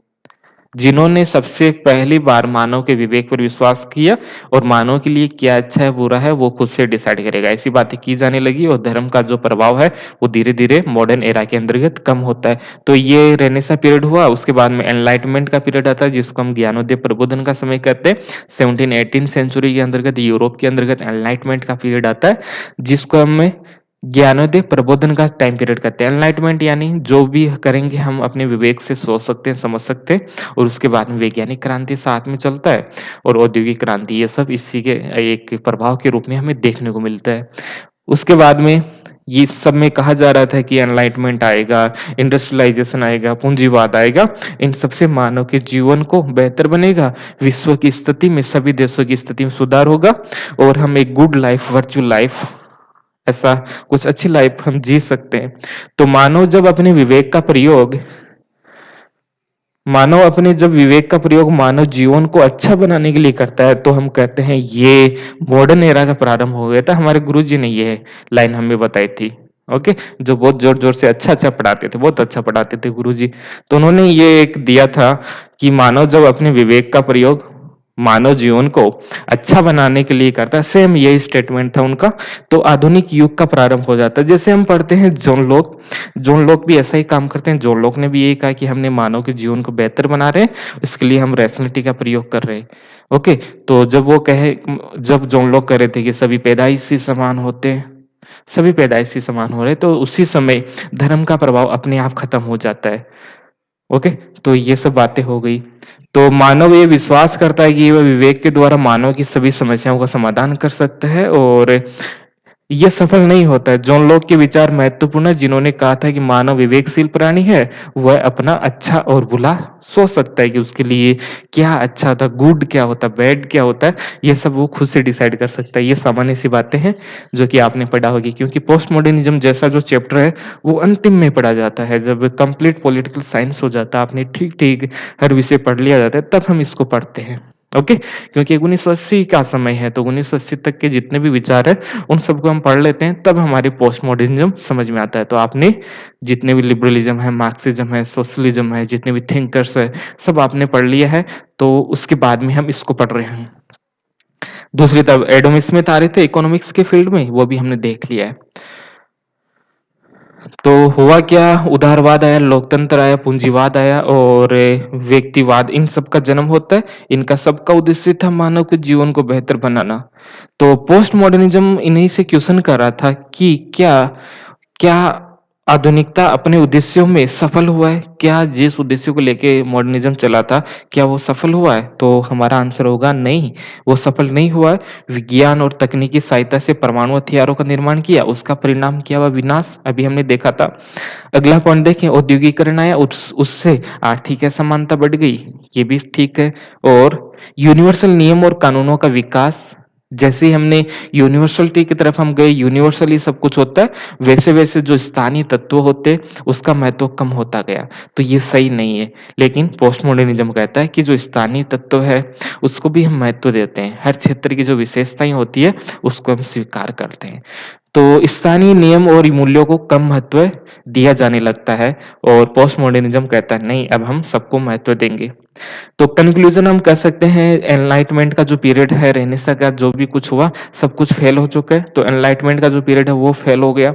मॉडर्निज्म फेल हो गया। मॉडर्निज्म के अंतर्गत जिन थ्योरी, जिन आइडियोलॉजी, जिन इंस्टीट्यूशन का निर्माण हुआ, वो सब फेल हो चुका है, क्योंकि इसने मानव के जीवन को बेहतर नहीं बनाया। अगला पॉइंट है जो रैशनैलिटी है, यदि ये सब फेल हो गए, हमने अपने विवेक का प्रयोग करते हुए इतने बड़े बड़े इंस्टीट्यूशन बनाए, हमने फैसिज्म, नेशनलिज्म, नेशन स्टेट हम लेके आए, डेमोक्रेसी, लिबरलिज्म हम लेके आए, हमने बड़ी-बड़ी औद्योगिक क्रांतियाँ की, हमने बहुत सारा किया, हमने हथियार बनाए, विज्ञान के अंतर्गत बड़े-बड़े हमने प्रयोग किए, लेकिन उन सबसे मानव का जीवन बेहतर नहीं बना है। ओके, तो ये बातें यहाँ पर कही जा रही, तो सब कुछ फेल हो चुका है मॉडर्निज्म के अंतर्गत। तो जब सब कुछ फेल हो चुका है, तो फिर मॉडर्निज्म क्या होता है और मॉडर्निज्म क्या होता है, इसको बताने के लिए पहले बड़े स्कॉलर्स हमारे सामने आते हैं, जिसका नाम है लियोटार्ड। पोस्ट मॉडर्निज्म क्या होता है, इसको डिटेल से हम अब समझेंगे, थोड़ा सिस्टमैटिक तरीके से हम समझेंगे कि होता क्या पोस्ट मॉडर्निज्म। तो एक स्कॉलर है लियोटार्ड, जन्म देख लीजिए 1924 और इनकी मृत्यु 1998 पेरिस के अंतर्गत इनकी मृत्यु हो जाती है। वेस्टर्न फिलोसोफर है और इनका स्कूल कौन सा है, पोस्ट मॉडर्निज्म। किसकी बात करते हैं, मैन इंटरेस्ट किन पर है, ये अंडरलाइन कीजिए। लियोटार्ड के साथ में एक शब्द जुड़ा हुआ है, मेटा नैरेटिव। मेटा नैरेटिव होता है महान वृत्तांत, अभी हम देखेंगे क्या होता है, अंडरलाइन कीजिए इसको। लोटार्ड के साथ में क्या जुड़ा हुआ है? Meta narrative. क्या होता है? अभी हम देखेंगे इसको। इसके अलावा इनका काम क्या है? पोस्ट मॉडर्न कंडीशन, ये इनका मुख्य रूप से काम है। और एक शब्द हो गया ग्रांड नेटिव नैरेटिव बोल सकते हो इसको, या आप इसको मेटा नैरेटिव बोल सकते हो। मेटा यानी भी एक ही अर्थ होता है और ग्रैंड का जो मीनिंग है वो भी एक ही होता है। किससे किससे प्रभावित होते हैं? तो ये कुछ कांट, मार्क्स है और कुछ और भी नाम है, ऑस्टिन है, डुर्खिम है, ये सब इनसे ये प्रभावित होते हैं। तो देख लीजिए इनको, अच्छे हैं ये। पोस्ट मॉडर्निज्म के अंतर्गत इन्होंने बहुत काम किया है। तो इनका क्या मानना है? इनको हम देख लेते हैं। जो लियोटार्ड है, इनका कंसेप्ट क्या है? ग्रांड नेटिव नैरेटिव होता है उसको रिजेक्ट करते हैं। ग्रांड नैरेटिव को वो रिजेक्ट करते हैं। महान वृत्तांत, जो महान मूल्यों की हम बात करते थे, जैसे एक मेटा नैरेटिव हो गया, डेमोक्रेसी एक मेटा नैरेटिव है। और मॉडर्निज्म के अंतर्गत ऐसे मेटा नैरेटिव हमारे सामने आते हैं, जैसे डेमोक्रेसी आ गया, जैसे मार्क्सिज्म थ्योरी आ गई। डेमोक्रेसी क्या कह रहा था? हमको फॉलो कीजिए, हम आपको बेहतर बनाएंगे। मार्क्सिज्म क्या कह रहा था? केवल हमको फॉलो कीजिए, पूरे दुनिया को हम अच्छा बना देंगे। ये क्या? मेटा नैरेटिव, महान वृत्तांत, महान घटनाएं। तो महान क्या हो गया इसमें? एक ऐसा नियम वो बनाते हैं, एक ऐसा सिद्धांत, एक ऐसा विचार जिसको पूरी दुनिया में अप्लाई करने का प्रयास किया जाता है। जैसे डेमोक्रेसी को पूरी दुनिया में अप्लाई करने का प्रयास किया, जैसे मार्क्सिज्म थ्योरी को कार्ल मार्क्स और उनके जितने उनके शिष्य थे उन्होंने एक यूनिवर्सल थ्योरी बनाने का प्रयास किया। तो लियोटार्ड जैसे स्कॉलर कहते हैं कि ये जो मेटा नैरेटिव है, ये जो महान वृत्तांत है, बड़ी बड़ी जो घटनाएं हैं, ये इनको स्वीकार नहीं करते हैं कि ऐसा कुछ नहीं होता है, ऐसा कुछ नहीं होता है। कोई भी प्रिंसिपल मेटा नैरेटिव, कोई भी आइडियोलॉजी, कोई भी थ्योरी मेटा नैरेटिव हो ही नहीं सकता। एक की सहायता से हम मानव के जीवन को बेहतर नहीं बना सकते, क्योंकि जब एक को बनाया जाता है तो पूरी सोसाइटी को हम कैसे समझ सकते हैं? पूरे विश्व को हम, ओके, पूरे विश्व के अंतर्गत जो स्ट्रक्चर होता है, समाज अलग होता है, उनका राजनीतिक, सामाजिक, आर्थिक, भौगोलिक सब कुछ अलग होता है। तो किसी एक नियम के आधार पर हम पूरे विश्व को बेहतर नहीं बना सकते। लेकिन मार्क्सिज्म जैसे स्कॉलर्स है, मार्क्सिज्म के साथ में जुड़े हुए, लिबरलिज्म के साथ में जुड़े हुए स्कॉलर्स है, जो कैपिटलिज्म की बात कर रहे थे, डेमोक्रेसी की वो बातें कर रहे थे, वो सब यही तो कह रहे थे। वो एक मेटा नैरेटिव क्रिएट कर रहे थे कि जो हमने कह दिया उसको अप्लाई कीजिए। कार्ल मार्क्स क्या कर रहे थे? मार्क्सिज्म लेके आइए, मार्क्सिज्म को पूरे विश्व में फैलाएंगे, साम्यवाद आएगा और मानव के जीवन बेहतर बन जाएगा। लेकिन हुआ क्या? कुछ नहीं, मानव का जीवन बेहतर हो ही नहीं सकता। तो इस प्रकार के जो मेटा नैरेटिव है, उनको स्वीकार नहीं करता है पोस्ट मॉडर्निज्म। उनका मानना है कि कोई ऐसा मेटा नैरेटिव है ही नहीं इस विश्व के अंतर्गत जो कि इस पूरे विश्व में रहने वाले लोगों के लिए एक अच्छा सिस्टम हमें दे सके, मानव के जीवन को, पूरे मानव समुदाय को बेहतर बना सके। ऐसा कोई मेटा नैरेटिव है ही नहीं।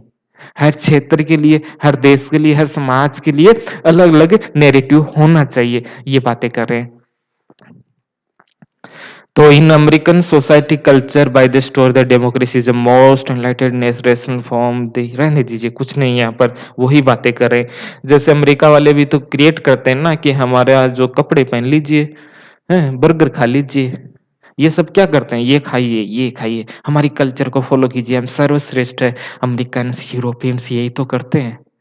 ये क्या मेटा नैरेटिव क्रिएट करते हैं कि हमारी कल्चर फॉलो करोगे तो आप सिविलाइज्ड हो जाओगे, मॉडर्न हो जाओगे। क्या मॉडर्न हो जाओगे? ओके। तो इस प्रकार के जो मेटा नैरेटिव है, ग्रांड नैरेटिव जिसको कहा जाता है, ये स्वीकार नहीं करते हैं। चलिए आगे देखते हैं। लियोटार्ड थोड़ा थोड़ा समझ गए होंगे आप। ये इनका कुछ फेमस कोट्स है और ये पढ़ लेना, पढ़ना चाहो तो। हिंदी में लिखा है, जो मैंने अभी बोला है ना, वो सब हिंदी में लिखा है। ये महान वृत्तांतों पर अविश्वास करता है।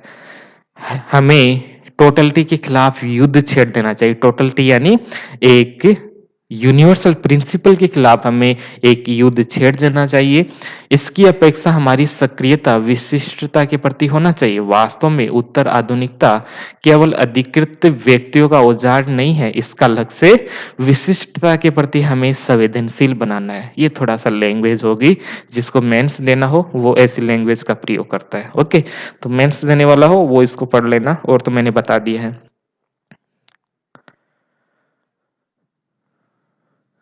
देख लीजिए, फिर से देख लीजिए। महान वृत्तांत, महान कहानी और महान घटनाएँ, इसको हम क्या बोलेंगे? मेटा नैरेटिव, ग्रैंड नैरेटिव इसको कहा जाता है। अविश्वास किया गया इन पर। तो ये थोड़ा और हम डिटेल से पढ़ लेते हैं, थोड़ा-सा और देख लेते हैं।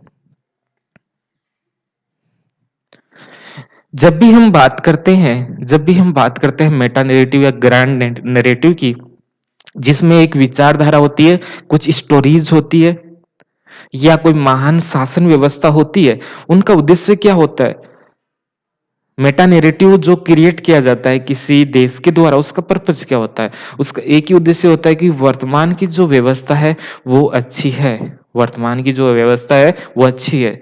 जैसे अमेरिकन्स जो डेमोक्रेसी हमारे सामने लेके आए, जो कल्चर लेके आए, वो उनको लाने का उद्देश्य क्या था? जो हम हैं वो अच्छा है, हमारी जो व्यवस्था है वर्तमान की वो सबसे अच्छी होती है। तो इन मेटा नैरेटिव का प्रयोग हम विश्व व्यवस्था को सही ठहराने के लिए करते हैं कि जो व्यवस्था चल रही है उसको हम जस्टिफाई करते हैं। मेटा नैरेटिव की हेल्प से हम जो व्यवस्था चल रही है उसको हम जस्टिफाई करते हैं कि ये ठीक है, बिल्कुल ठीक है, सबको इसको फॉलो करना चाहिए। लेकिन वो उसी व्यवस्था के द्वारा वो एक्सप्लॉइटेशन करते हैं, शोषण करते हैं। उसी व्यवस्था के द्वारा वो शोषण करते हैं। व्यवस्था अपने आप को पावर में लाना चाहते हैं और पावर में लाने के लिए वो मेटा नैरेटिव को क्रिएट करते हैं और इस प्रकार के मेटा नैरेटिव हमेशा से रहे। धर्म के समय जब मिडाइवल पीरियड के अंतर्गत हम देखते हैं, तो उस समय भी रहते थे कि चर्च एक मेटा नैरेटिव क्रिएट कर दिया कि जो हम कह रहे हैं वही सही है, हमने कह दिया तो आप वहाँ चले जाओगे जहाँ पर आप जाना चाहते हो, आप हमारे पास में आइए, हम आपने जो पाप किया है उसको हम सबको खत्म कर दीजिए, बस हमें इतने पैसे दे दीजिए। एक लेटर और जारी करते थे वो तो। चर्च वाले जो पोप होते थे वो एक लेटर जारी करते थे, ठीक है, ये आप लेटर ले जाइए, हमें इतने पैसे दे दीजिए और यदि आपने ये ले लिया तो आपने जो भी पाप किया है वो खत्म हो जाएगा। तो इस प्रकार का मेटा नैरेटिव हमें मिडाइवल एरा के अंतर्गत भी देखने को मिलता है। उसका उद्देश्य क्या होता है? वर्तमान व्यवस्था चलती रहे, हम इसी प्रकार से शोषण करता रहे। तो ये बात लोटार्ड हमारे सामने रख रहे हैं। Example democracy, nationalism, nation state और मार्क्सिज्म। जैसे पहले क्या होता था, धर्म के आधार पर लोगों को मोबिलाइज किया जाता था, एक जगह लाने का प्रयास किया जाता था, लेकिन थोड़ा-सा रैशनैलिटी का मानव ने जैसे ही प्रयोग किया, तो अब जो राजा महाराजा थे, ओके, जो शासन करते थे, उनके सामने प्रॉब्लम आ गई थी कि लोगों को मोबिलाइज कैसे करें? लोगों को पागल कैसे बनाएँ? मोबिलाइज करना यानी लोगों को पागल पागल बनाना होता है। एक जगह इकट्ठा कैसे होंगे? कैसे भी करेंगे, आप पागल उनको बनाने का प्रयास करोगे, तो हमारे सामने नेशन स्टेट का वो कॉन्सेप्ट लेके आ गए कि एक धर्म, जाति के आधार पर हम नस्ल के आधार पर एक जगह हो जाएँगे। इस बाउंड्री में रहने वाले हमारे बीच में इमोशनल अटैचमेंट है। इस प्रकार की बातें हिटलर भी कर रहे थे और दूसरी तरफ मुसोलिनी भी जोरदार तरीके से कर रहे थे। दूसरी तरफ जापान में भी ऐसी-ऐसी कुछ बातें हमारे सामने आती है। तो ये जब नेशन स्टेट भी इसी प्रकार से लेके आई कि जो व्यवस्था चली आ रही है उसको कैसे हम जस्टिफाई करें। डेमोक्रेसी भी इसी प्रकार से विचार आता है। अमेरिकन से कुछ ना कुछ तो चाहते थे। अपनी व्यवस्था को जस्टिफाई करना चाहते थे और वहाँ पर जैसी व्यवस्था है पूरे विश्व में फैले, इसलिए वो डेमोक्रेसी ये सब लेके आए। तो जो भी व्यवस्था है उसका लाने का कारण क्या है? सॉरी, जो भी मेटा नैरेटिव है उसके लाने का एक ही कारण है कि व्यवस्था को जस्टिफाई किया जा सके। बात इतनी सी है, समझ गए होंगे आप। तो ये हो गया हमारा मेटा नैरेटिव, लियोटार्ड का कांसेप्ट हो गया। आगे देख लीजिए थोड़ा और। तो यहाँ पर पोस्ट मॉडर्निज्म के अंतर्गत कोई भी यूनिवर्सल ट्रूथ नहीं होता है, कोई भी मेटा नैरेटिव नहीं होता है। सत्य व्यक्ति सापेक्ष होता है। सत्य जो ट्रूथ होता है वो कैसा होता है? रिलेटिव होता है। सबका ट्रूथ अलग-अलग हो सकता है, ये एब्सोल्यूट नहीं होता है। आपने फिक्स कर दिया कि नहीं ऐसा ही होता है, ऐसा कहाँ होता है? सब कुछ रिलेटिव होता है, हमारे ऊपर डिपेंड करता है, हमारे कल्चर, हमारी सोसाइटी के ऊपर डिपेंड करता है ये कि क्या होना है, क्या नहीं होना है। चलिए आपने मॉडर्निज्म हमने देखा, पोस्ट मॉडर्निज्म का एकदम ओवरव्यू हमने देख लिया है। जब पोस्ट मॉडर्निज्म हमारे पास में आया 1980 के आसपास आया, तो उसका आउटकम क्या महत्वपूर्ण क्या होता है? आउटकम आखिर व्यवहार में हमें कहाँ दिखाई देता है? तो देखिए इस पोस्ट मॉडर्निज्म यहाँ पे लिख लीजिए। ओके, यहाँ पर मॉडर्निज्म नहीं, पोस्ट मॉडर्निज्म लिख लीजिए आप। इसको ठीक कर लेना जब आप नोट कर रहे हो। पोस्ट मॉडर्निज्म के आउटकम क्या है ये देख लेते हैं। तो यहाँ पर तो हमारी जो फेमस एग्जांपल है वो हम एक बार फिर से यहाँ पर देंगे। तो पहला पॉइंट क्या है इसके आउटकम के रूप में हम देखें तो 1970 के दशक में रंग भेद विरोध के संबंध में आंदोलन अमेरिका के अंतर्गत चल रहे थे। जॉन रोल्स का थ्योरी उसी कॉन्टेक्स्ट में हमें देखने को मिलता है, वो हमने जॉन रोल्स के अंतर्गत देखा था। तो 1970 के दशक में रंग भेद का विरोध किया जा रहा था। इसको भी हम पोस्ट मॉडर्निज्म के साथ में देख सकते थे। एक मेटा नैरेटिव क्रिएट किया गया, एक महान वृत्तांत, महान घटनाएं, महान कहानियां हमारे सामने आई कि जिनकी स्किन का कलर व्हाइट होगा, एकदम व्हाइट होगा, वही सुंदर होगा, ब्यूटीफुल, हैंडसम। इसका जो डेफिनेशन दिया गया वो क्या, जिनका स्किन का कलर व्हाइट हो। तो ये क्या एक मेटा नैरेटिव है, एक मेटा नैरेटिव क्रिएट किया गया है। लेकिन पोस्ट मॉडर्निज्म ने कहा कि नहीं, कलर तो कैसा भी हो सकता है, कलर ब्लैक भी हो सकता है, व्हाइट भी हो सकता है, या कुछ मिक्स कॉम्बिनेशन भी हो सकता है। इससे इससे सुंदरता को हम डिसाइड नहीं कर सकते कि ब्यूटीफुल और हैंडसम ये कौन होगा। कलर से हम डिसाइड नहीं करेंगे। कलर क्या, चमड़ी का कलर तो कैसा भी हो सकता है, वो डिसाइड नहीं होता, उससे ये सब कुछ डिसाइड नहीं होगा। तो 1970 में ऐसा ही हमें देखने को मिलता है। रंग भेद का विरोध किया गया और हम सफेद रंग को ही सुंदरता का पैमाना क्यों माने। सीधी सीधी बात है कि जो कलर है, व्हाइट स्किन है, उसको हम क्यों कहें कि यही सुंदरता होती है। क्यों, पोस्ट मॉडर्निज्म में ये आउटकम हमें देखने को मिला कि ये किसी को भी नहीं मानता है कि एक पैमाना, एक पैरामीटर को ये स्वीकार नहीं करता है। स्किन कलर है, स्किन कलर कैसा भी हो सकता है। तो ये पहला पॉइंट आप समझ गए होंगे। इंडिया में तो बहुत बाद में पागल बनाना शुरू किया था, जब हमारे देश के अंदर गए थे, ग्लोबलाइजेशन आ गया। 1990 91 के अंदर जब ग्लोबलाइजेशन आया, उसके बाद में जो विदेश के जो प्रोडक्ट भारत में आने थे कैसे आए, पागल बनाना शुरू किया। मिस यूनिवर्स, ओके, विश्व सुंदरी, मिस सुंदरी, ऐसे कई सारे प्रोजेक्ट फॉरेनर्स, अमेरिकन, यूरोपियंस हमारे सामने लेके आए। कई सारे इंडिया से फिर कुछ मिस सुंदरिया बनाया गया, ऐश्वर्या राय, ये सबको बनाया गया। क्यों, प्रोडक्ट उनको बेचना था, फेयर लवली उनको बेचना था। तो उन्होंने भी एक मेटा नैरेटिव क्रिएट किया, मार्केटिंग किया, इंडिया को इनसे जोड़ा कि ये इनका कलर व्हाइट नहीं है, ये व्हाइट होना चाहेंगे, और इसी का फायदा उन्होंने उठाया और इंडिया में खूब कॉस्मेटिक इंडस्ट्री धूमधाम से 1990-2000 के आसपास बहुत जोरदार तरीके से आया। ये सब क्या है, मेटा नैरेटिव क्रिएट किया गया कि जिनका स्किन व्हाइट होगा, जो व्हाइट होगा वही खूबसूरत होगा, जो कि पोस्ट मॉडर्निज्म उसको नहीं मानता, उसको स्वीकार नहीं करता, इसको रिजेक्ट करता है। लेकिन इंडिया में और पूरे विश्व में धूमधाम से सब कुछ चल रहा है। बहुत अच्छे से वो पूरा यहाँ पर माल बेच रहे हैं, बहुत अच्छे कॉस्मेटिक इंडस्ट्री भारत में बहुत अच्छे से चलती है। सबके पास में फेयर लवली मिल जाती है। ओके, सबके बैग के अंतर्गत ये देखने को मिलती है, चाहे भोजन मिले नहीं मिले, लेकिन ये जरूर मिलेगी। तो ये इफेक्ट किसका है, ग्लोबलाइजेशन, ये सब उन्हीं का लाया हुआ है, उन्हीं का, वेस्टर्न कंट्रीज का। चलो एक पॉइंट समझ में गए होंगे आप। समलैंगिकता, समलैंगिकता पहले क्या माना जाता था,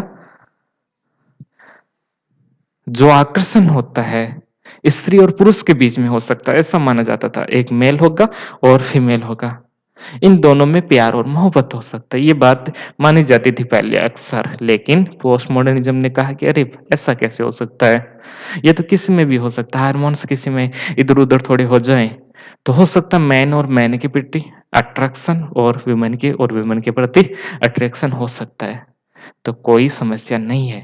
तो पोस्ट मॉडर्निज्म का दूसरा बड़ा इफेक्ट आपको देखने को मिल रहा है समलैंगिकता। इससे बड़े हुए आंदोलन 1980 के आसपास आप देखोगे अमेरिका और यूरोप में बहुत जोरदार तरीके से हो रहे थे।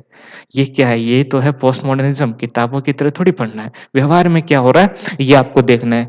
तीसरा है मल्टीकल्चरलिज्म, 1980 के आसपास आ चुका है। ये भी कह रहा था क्यों क्यों कोई संस्कृति सर्वश्रेष्ठ होती है, माइनॉरिटी राइट्स की बात की जाने लगती है। हर संस्कृति अलग अलग होती है, उनकी परंपराएं अलग अलग होती है, एक को हम क्यों माने। तो ये भी बड़ा जो आउटकम है हमारे सामने आता है। डाइवर्सिटी विथ आइडेंटिटी, सबकी जो आइडेंटिटी होती है वो अलग अलग होती है, डाइवर्सिटी को स्वीकार किया गया। मल्टीकल्चरलिज्म की सबसे बड़ी विशेषताओं में से एक है डाइवर्सिटी। उसमें आइडेंटिटी को फोकस किया जाता है मल्टीकल्चरलिज्म में और साथ में डाइवर्सिटी के ऊपर फोकस किया जाता है कि विविधता होनी चाहिए। जब हम एक विचार की हम बात करते हैं कि एक विचार होना चाहिए, डेमोक्रेसी पूरे विश्व के लिए बेहतर होता है, तो हम क्या करेंगे? यूनिटी के ऊपर फोकस कर रहे हैं, पूरे विश्व में एक ही विचार। तो इससे क्या होता है? यूनिटी तो आएगी, लेकिन खतरा क्या है? छोटे-छोटे जो ग्रुप है, इंडिया का जो कल्चर है, नॉर्वे है, स्विट्ज़रलैंड है, अमेरिका है, यूरोप है, इनका ये सब तो अलग-अलग है ना, इनका सोसाइटी रहना, खाना-पीना सब अलग है। तो एक जैसा व्यवस्था हम कैसे ला सकते हैं? एक जैसी वैल्यू को हम यहाँ पर नहीं ला सकते। तो यहाँ पर ये बात की जा रही है कि सबका अलग-अलग होगा, डाइवर्सिटी को स्वीकार किया जाता है पोस्ट मॉडर्निज़्म के अंतर्गत। चलिए, ये भी आप समझ गए। ये आप पढ़ ही लोगे। चलिए, अगली क्लास में एक बड़े-बड़े जो लोग स्कॉलर होते हैं, बुद्धिमान लोग होते हैं, वो इन्हीं की चर्चाएँ कर रहे होते हैं। जैसे जेएनयू जैसे वहाँ पर पढ़े-लिखे लोग होते हैं, मिशेल फुको के बारे में पढ़ते हैं। ओके, तो हम भी आपको पढ़ाएँगे, ये ज़रूर ठीक से इसको पढ़ाएँगे, लेकिन अगली क्लास के अंतर्गत। पोस्ट मॉडर्निज्म पार्ट थर्ड है ये हमारा। अभी तक हमने 2 पार्ट हमने कर लिए हैं, काफ़ी अच्छे थे। बेसिक्स हमने देखा और लियोटार्ड जैसे स्कॉलर्स के बारे में हमने पढ़ा। वो सबसे पहले देखिए, उसके बाद में मिशेल फुको समझने का प्रयास कीजिए। मिशेल फुको का जो टाइम पीरियड है 1946 से 1984 post modernism and post structuralism के साथ में जुड़े हुए हैं। पोस्ट स्ट्रक्चरलिज्म का जो ये टाइम पीरियड है, उत्तर संरचनावाद का जो ये समय है, 1980 का ये समय है और इस समय स्ट्रक्चर ये पावर इन सब के ऊपर बहुत काम किया इन्होंने। पावर के ऊपर तो इनका मेन कंसेप्ट है, वो भी हम देखेंगे, डिटेल से हम देखेंगे। तो ये क्या कहेंगे कि स्ट्रक्चरलिज्म यानी जो स्ट्रक्चर है हमारा, इस सोसाइटी का जो स्ट्रक्चर है, जो कि polity, economy and political system से ये बनता है, सोसाइटी से बनता है। तो यहाँ से पावर प्राप्त होता है, यहीं से पावर निकलता है, पावर बिखरा हुआ होता है, ऐसे ये बातें करेंगे।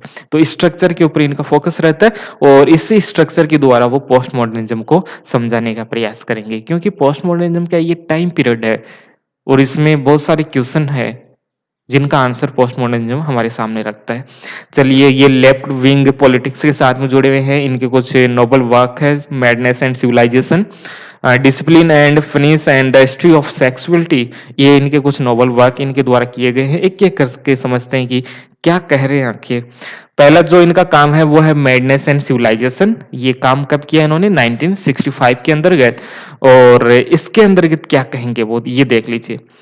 तो इससे ये जो इनका राइटिंग है थोड़ा सा देख लेते हैं। ये जो राइटिंग है पहले पहले हमारा जो डिस्कोर्स था, डिस्कोर्स किसके बारे में? पागलपन के बारे में, मैडनेस के बारे में हम क्या सोचते थे।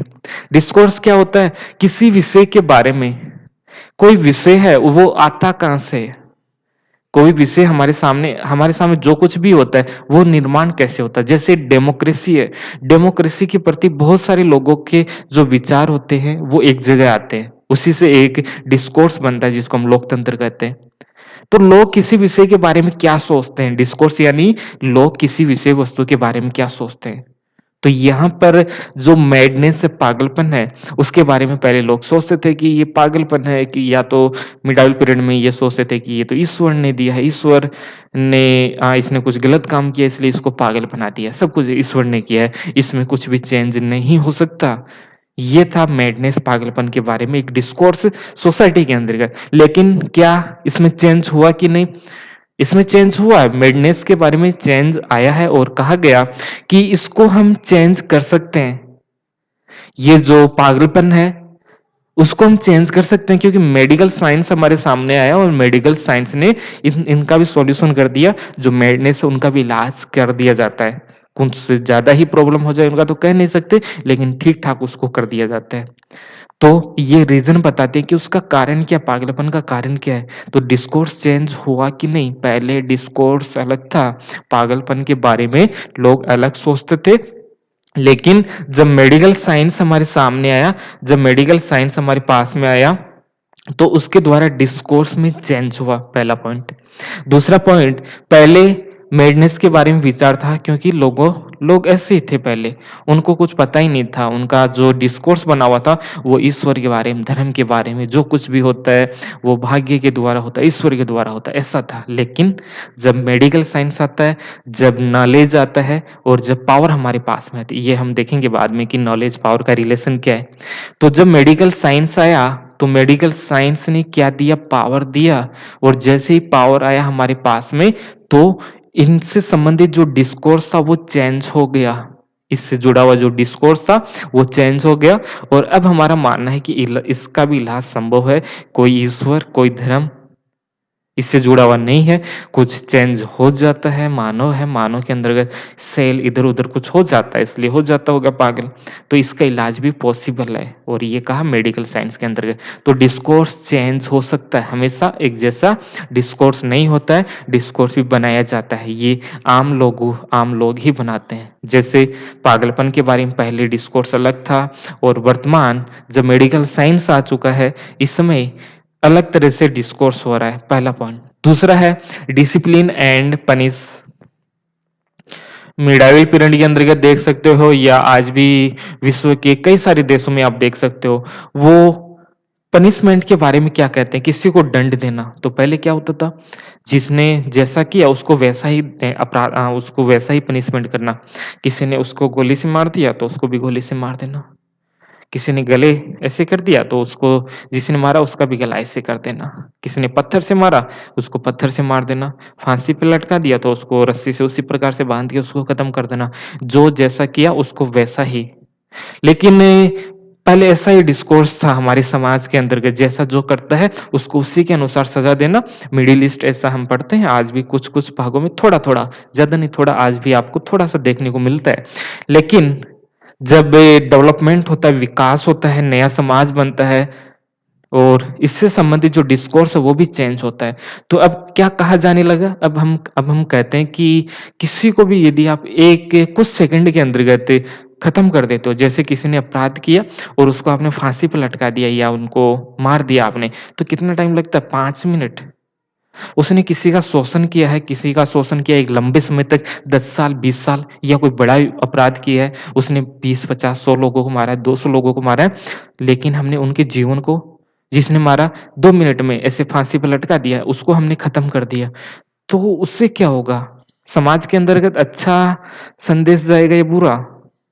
तो इससे जुड़ा भी कई सारी रिसर्च हमारे सामने होते हैं, कई सारा रिसर्च हमारे सामने होता है और सबसे बेहतर जो रिसर्च है वो ऐसा मानता है और बहुत से लोगों का और मेरा भी शायद इसी से जुड़ा हुआ कुछ आइडिया हो सकता है, जिसमें यदि किसी किसी ने अपराध किया है तो उसको हम हमेशा जेल के अंतर्गत डाल रखें।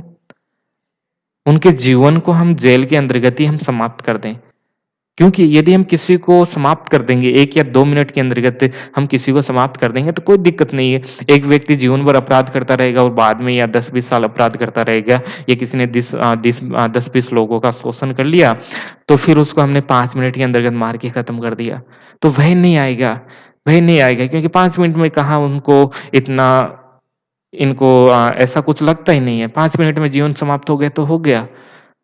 इतना दुःख भरी ज़िंदगी तो नहीं रहेगी ना, लेकिन एक व्यक्ति ने जिसने अपराध किया, उसको हमने 20 साल, 30 साल यानी मृत्यु तक हमने उनको लगातार सज़ाएँ दी, तो हो सकता है भविष्य के अंतर्गत अपराध नहीं हो, क्योंकि विश्व के अंतर्गत ऐसे बहुत सारी रिसर्च हो चुके हैं कि यदि हमने किसी को फांसी दिया, तो अपराध उसी प्रकार से नहीं रुके हैं और ये सही घटनाएँ हैं। तो हमें करना ऐसा चाहिए कि हमें ज़्यादा से ज़्यादा अपराध की जो वो क्वांटिटी है वो बढ़ा देनी चाहिए, क्वालिटी वो हमें बढ़ा देनी चाहिए। ज़्यादा ज़्यादा यातनाएँ उसको ज़्यादा बुरी तरह उसको जेल में डाल के परेशान करना चाहिए, तभी इस प्रकार के अपराध है उसको रोकने की संभावना हो सकती है। ऐसा ही कुछ इनका मानना है, ये जो विचार हैं वो मिशेल फुको के हैं। तो डिस्कोर्स पहले अलग तरह से था और इन प्रेजेंट की हम बात करें तो डिस्कोर्स अलग हो चुका है। पहले जिसने जो किया उसको उसी के अनुसार अपराध के लिए सज़ा उनको मिलती थी। लेकिन हम अभी की बात करें तो अब क्या होता है, अब उसको जेल में डाल दिया जाता है और फिर उनको जीवन भर के लिए जेल में ही डाल दिया जाता है। उनके साथ में जो व्यवहार होता है, वो काफ़ी बुरा होता है। हमेशा एक काल कोठरी के अंतर्गत बंद कर दिया, ऐसा कुछ होता है। तो हो सकता है कि भविष्य के अंतर्गत कोई व्यक्ति अपराध करने की सोचे नहीं, और यदि किसी को लगता है कि हमने अपराध किया और हमें मार दिया जाएगा, कुछ सेकंड के अंतर्गत हमें फांसी पे लटका दिया जाएगा, तो क्या दिक्कत है? 2-4 मिनट कष्ट सहन कर सकता है यदि इतना सारा अपराध उसने किया है। तो ऐसा भी कुछ फिलॉसफी हमें देखने को मिलता है। तो जो डिस्कोर्स पहले था वो अलग डिस्कोर्स था, और जो अभी जो डिस्कोर्स है पनिशमेंट के बारे में, वो चेंज हुआ है, वो चेंज हो चुका है। तो ऐसा ही कुछ डिटेल्स इस बुक में बताते हैं। चलिए अगले चलते हैं, अगली बुक। ये इन्होंने बहुत अच्छा काम किया है, डिसिप्लिन एंड पनिश। और एक ये देख लीजिए, बेंथम ने इस पर बहुत अच्छा काम किया था, इस जेल वाली व्यवस्था के ऊपर, क्योंकि वो रिफॉर्मर भी है, बड़े लॉ के अंतर्गत जो कानूनी व्यवस्था है उसमें बड़ा रिफॉर्म भी करते हैं। और एक कंसेप्ट भी दिया था हमारे सामने, बेंथम बेंथम ने एक कंसेप्ट दिया था जिसका पेनोप्टिकम कहते हैं, पेनोप्टिकन।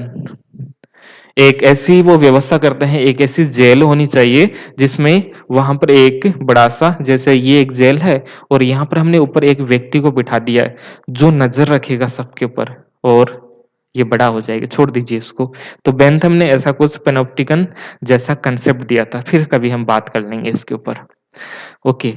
तो फोकॉल्ट, डिसिप्लिन एंड पनिश, इनके ऊपर भी इनका काम रहता है। बेंथम ने इसकी शुरुआत किया था पेनोप्टिकन का, और यहाँ पर फुको फुको के द्वारा भी ठीक ठाक इस पर काम किया जाता है कि पनिश से जुड़े हुए कौन से नियम होने चाहिए, कैसा लोग अब कैसा सोचते हैं, कैसा समाज के अंतर्गत इससे जुड़ा हुआ डिस्कोर्स है, ये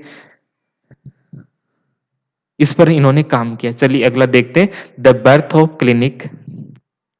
द बर्थ ऑफ क्लिनिक, ये इनका बुक है, ये भी आप देख लीजिए। चलिए अगला हम देखते हैं, इसको पढ़ लेना, इसमें कुछ खास नहीं है।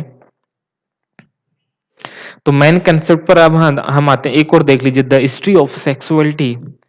तो सेक्सुअलिटी के बारे में पहले जो डिस्कोर्स होता था वो अलग तरह का डिस्कोर्स था। ऐसे सेक्सुअलिटी से जुड़े हुए जो बातें होती थी वो अलग ग्रह से मानी जाती थी, वो कौन से ग्रह होता है। और आज भी इंडियन जैसी सोसाइटी या जो पिछड़े हुए देश है वहां पर इन शब्दों को लेके अजीब सा होता है, इनको दूर का समझा जाता है कि ये तो होता ही नहीं, ये नहीं होता तो हम कैसे पैदा होते। तो इनसे जुड़ा जब तक डिस्कोर्स चेंज नहीं होगा तब तक बेहतर व्यवस्था नहीं बन सकती।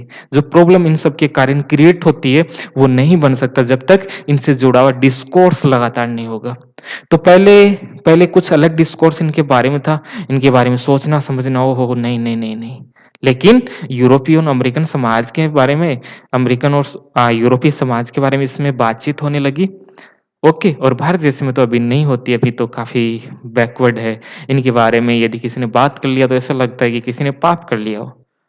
ओके, जब तक इनके बारे में डिस्कोर्स हमारे सामने नहीं होगा सेक्सुअलिटी इनके बारे में, तब तक बेहतर समाज की तो हम कल्पना नहीं कर सकते। तो इसमें वो हिस्ट्री बताते हैं सेक्सुअलिटी का, कि पहले इनके बारे में डिस्कोर्स कैसा था, समाज कैसा सोचता था, इनके बारे में क्या समझता था, और प्रेजेंट समय में जो डिस्कोर्स है वो कैसा हुआ, लोग इनके बारे में अपना क्या ओपिनियन रखते हैं, क्या ये लोगों की डिबेट डिस्कशन का सब्जेक्ट है कि नहीं। पहले था, नहीं था, अब है, यस बिल्कुल है, डिस्कशन है, डिबेट का विषय है। इनसे जुड़ी जो मान्यताएं हैं लोगों की चेंज हुई है और चेंज होनी भी चाहिए। चलिए अगला जो किताब है, हाँ, अब हम इनका जो कॉन्सेप्ट है वो देख लेते हैं। पावर पावर के लिए जाने जाते हैं, इसको हम थोड़ा ठीक से हम देखते हैं पावर के कॉन्सेप्ट को। तो इस पावर के कॉन्सेप्ट के अंतर्गत वो बताएंगे, पावर जो हमारा नॉलेज होता है वो पावर से आता है, और ये ह्यूमन के अंतर्गत किस प्रकार से होता है। तो इन सब के बारे में रिलेशन किस प्रकार से, पावर, नॉलेज और ह्यूमन, एक व्यक्ति हो गया, ज्ञान हो गया और शक्ति हो गया, इन सब के रिलेशन को बताने के लिए ये अपना कंसेप्ट देते हैं, द आर्कियोलॉजी ऑफ नॉलेज। इसके अंतर्गत वो एक्सप्लेन करेंगे नॉलेज क्या होता है, ज्ञान क्या होता है, और इसी ज्ञान के द्वारा पावर किस प्रकार हमारे सामने आता है, किस प्रकार से ज्ञान से, किस प्रकार से पावर से, सॉरी, किस प्रकार से ज्ञान से पावर आता है, क्यों, कैसे आता है। आज के समय में पावर वो नहीं है जो पहले था, बड़ी-बड़ी आर्मी हमारे पास में होती थी, मसल्स पावर होता था, नहीं, उस प्रकार की पावर की आवश्यकता नहीं है। अभी जो पावर है वो नॉलेज से आता है, जिनके पास में नॉलेज होगा, पावर उन्हीं के पास में होता है। समझ लेते हैं एक बार इसको भी। Truth is produced by power. जो सत्य होता है वो कैसे आता है? पावर से आता है। इसको हम देख लेते हैं कि कैसे जो भी हम यूनिवर्सल ट्रूथ प्रिंसिपल ये सब जो बनाते हैं ना, वो पावर से किस प्रकार से क्रिएट होता है। अंग्रेजी वाले इसको पढ़ लीजिए ना। ओके, कोई प्रॉब्लम नहीं है।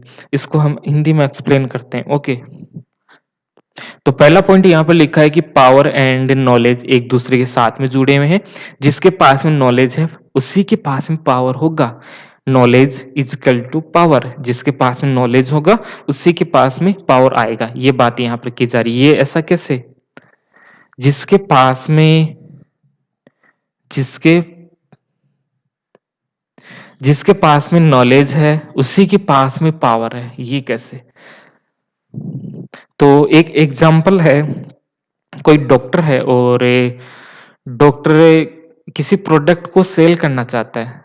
ओके, मान लेते हैं सामान्य जो इंसान होते हैं उनको नहीं पता होता, मेडिकल साइंस के बारे में नहीं होता होता। डॉक्टर उनके लिए भगवान होते हैं। थोड़ा सा भी बीमार हो जाते हैं तुरंत डॉक्टर के पास में चले जाते हैं और डॉक्टर ने कहा 500 रुपीज, वो तुरंत निकाल के दे देते हैं। उसके सामने क्वेश्चन नहीं किया जाता है। और दूसरी बात, मान लेते हैं किसी व्यक्ति को कोई बीमारी हो गई, मान लेते हैं कैंसर ही हो गया, किसी को नहीं हो लेकिन किसी को हो गया मान लेते हैं। तो यदि किसी को कैंसर हो गया और फिर डॉक्टर बोलेगा कि आपको जो प्रोडक्ट काम में लेना है वो एक्स, वाई और जेड, इन सभी प्रोडक्ट को आपको काम में लेना है। डॉक्टर के पास में क्या है? नॉलेज है। डॉक्टर के पास में नॉलेज है। और अब क्या होगा? उसने अपने नॉलेज का प्रयोग करते हुए जो मरीज है उसको कहा आपको एक्स वाई जेड मेडिसिन या इस प्रकार के प्रोडक्ट को यूज में लेना है। तो अब क्या होगा? मार्केट के अंतर्गत सभी लोग इसी को खरीदना शुरू कर देंगे कि डॉक्टर ने कहा है कि मरीज को एक्स वाई जेड प्रोडक्ट लेना चाहिए। तो ये क्या है? इससे क्या होगा? इन सब का मार्केट के अंतर्गत डिमांड बढ़ना शुरू हो जाएगा। प्रोडक्ट को यदि आपको सेल करना है तो इस किसी प्रकार के प्रेशर या दबाव की आवश्यकता नहीं है। पहले जो राजा महाराजा है वो बेचने के लिए पावर का प्रयोग करते थे कि आपको हमारा ही खरीदना पड़ेगा, ऐसा कुछ होता था। लेकिन इन मॉडर्न एरा के अंतर्गत हम बात करें तो यहाँ पर जिसके पास में नॉलेज है उसी के पास में पावर है। और यहाँ पर जो पावर का प्रयोग किया जा रहा है वो बड़े प्यार और मोहब्बत के साथ किया जा रहा है। इसके ऊपर कोई प्रेशर नहीं डाला जा रहा है। इसने अपने नॉलेज का प्रयोग किया। इन्होंने अपना मेडिकल साइंटिस्ट ये बना, मेडिकल का अच्छा नॉलेज उसके पास में हुआ और फिर कहा कि आपको ये प्रोडक्ट लेना चाहिए जिससे आपका जो कैंसर का बीमारी है वो ठीक हो जाएगा। सभी को लगने लगा कि कैंसर का जो इलाज है वो एक्स वाई जेड प्रोडक्ट के अंदर देखने को मिलेगा। इनका मार्केट के अंदर डिमांड बढ़ जाएगा। तो ये क्या पावर है? उस प्रकार की पावर की आवश्यकता नहीं है हमें। पहले जो पावर होता था, शक्ति होता था, मसल्स पावर होता था, हथियार लेके घूमते थे, गार्ड लेके घूमते थे, उस प्रकार के पावर की आवश्यकता भी हमें नहीं है। समाज का जो पावर है, पावर का डेफिनेशन चेंज हो चुका है। तो जिसके पास में नॉलेज होगा वही उसी के पास में पावर होगा।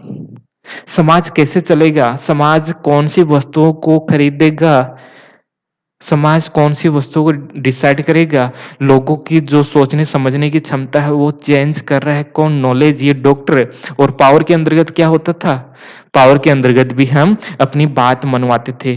पावर के द्वारा अपनी बात मनवाते थे। ओके, यही तो होता है। पावर क्या होती है? जो हम चाहते हैं वैसा ही सामने वाला करे, उसी को हम पावर कहते हैं। और यहाँ पर क्या किया जा रहा है? इन्होंने अपने नॉलेज का प्रयोग किया और जैसा डॉक्टर चाह रहा था वैसा ही अगले ने किया। किसी प्रकार का मसल्स पावर और जो ट्रेडिशनल पावर है उसका इन्होंने यूज में नहीं लिया है। इन्होंने क्या काम में लिया है? इन्होंने काम में लिया है अपनी नॉलेज का। और नॉलेज के द्वारा इन्होंने कहा कि आपको ऐसा करना है। तो यहाँ पर जो पेशेंट है उसने ऐसा ही किया, उन्होंने ऐसा ही किया। तो हुआ कि नहीं? जिसके पास में नॉलेज है वो इस समाज की जो स्ट्रक्चर होती है, समाज के अंतर्गत लोग क्या खाएँगे, क्या पिएँगे, ये डिसाइड कर रहे हैं। एडवर्टाइज़मेंट की जो बड़ी-बड़ी कंपनियाँ आपको देखने को मिलती है, उनके पास में नॉलेज होता है और नॉलेज के द्वारा हमारा जो माइंड है उसको कैप्चर करता है, उसको समझने का प्रयास करते हैं और फिर हम वही खरीदते हैं जो कि बड़ी-बड़ी कंपनियाँ चाहती है। जो सबसे बेहतर मार्केटिंग, जो बेहतर एडवर्टाइज़मेंट करता है, वही हम खरीदते हैं। तो ये सब क्या है? हम जो सोचते हैं, समझते हैं उसको चेंज किया कि नहीं? किया बिल्कुल। किसने किया? नॉलेज ने। और पावर क्या होती है? पावर क्या होती है? पावर वही होता है जो हम चाहते हैं वैसा ही अगला करे। और इन्होंने ये बड़ी-बड़ी कंपनियाँ हैं, एडवर्टाइज़मेंट यहाँ पर इन्होंने किया है। अपने नॉलेज का प्रयोग किया है और जैसा ये चाहते हैं वैसा ही हो रहा है। जैसा वो चाह रहे हैं वैसा ही हो रहा है। फेयर लवली खरीदी जा रही है। ये क्या है? नॉलेज का पावर के अंतर्गत ट्रांसफर। जैसा वो चाहते हैं उसी प्रोडक्ट को हम खरीद रहे हैं। समझ में आया? नॉलेज उनके पास में है, जिनके पास में नॉलेज है उसके पास में पावर है। ये बात है। ओके। जैसे हमारी भी बात थोड़ी-थोड़ी मान लेते हैं कि हम कहते हैं कि ये किताब थोड़ी पढ़ लेनी चाहिए। ये बात हम भी कहते हैं कि ये किताब पढ़ लीजिए, थोड़ी-सी ठीक कर लीजिए, थोड़ा ऐसा कर लीजिए, ऐसा कर लीजिए। थोड़ा बहुत तो ज्ञान है और थोड़ी बहुत बात भी मान लेते हैं। तो क्या हुआ? नॉलेज से पावर आ रहा है हमारे पास में। चलो ये एग्ज़ाम्पल से आप समझ गए होंगे।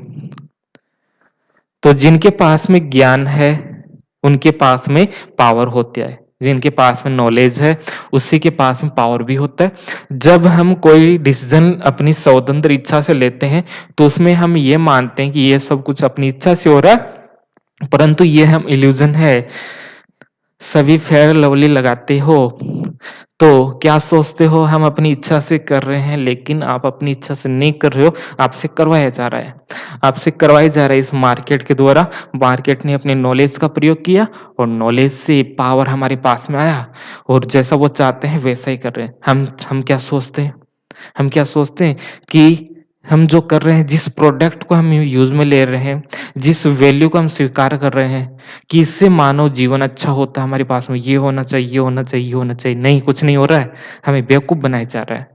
और यही बात ये कही जा रही है कि हम अपनी इच्छा अनुसार डिसीज़न लेते हैं और उसमें हम सोचते हैं कि ये हमारा ओपिनियन है। नहीं, ये अपना ओपिनियन नहीं, ये बनाया गया है। ये बनाया गया है कि ये सबसे अच्छा। जैसे बड़ी-बड़ी कोचिंग नहीं होती क्या? वो क्या करते हैं? बहुत सारे एडवर्टाइज़मेंट लेके आते हैं, बड़े-बड़े टॉपर्स को मार्केट के अंतर्गत रखते हैं। वो क्या होता है? हम सोचते हैं कि वो सबसे बड़ा इंस्टीट्यूशन है, वही सबसे बेहतर रिज़ल्ट देता है, वही हमारा सिलेक्शन करवा सकता है। तो ये क्या है? हमारा पागलपन है। हम दिवालिया हो चुके हैं माइंड से। वो पावर का प्रयोग कर रहे हैं नॉलेज के।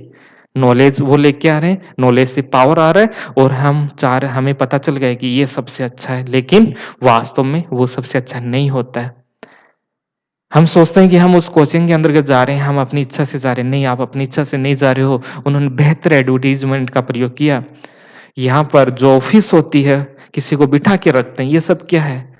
वो नॉलेज का प्रयोग कर रहे हैं और आप भ्रमित हो रहे हो उसके अंतर्गत। आप सोच ही नहीं पाते, आप सोचते हो कि हम एडमिशन ले रहे हैं यहाँ पर, नहीं, आपसे लिया जा रहा है। आपको पता ही नहीं है कि आप उसके जाल में फँस चुके हो।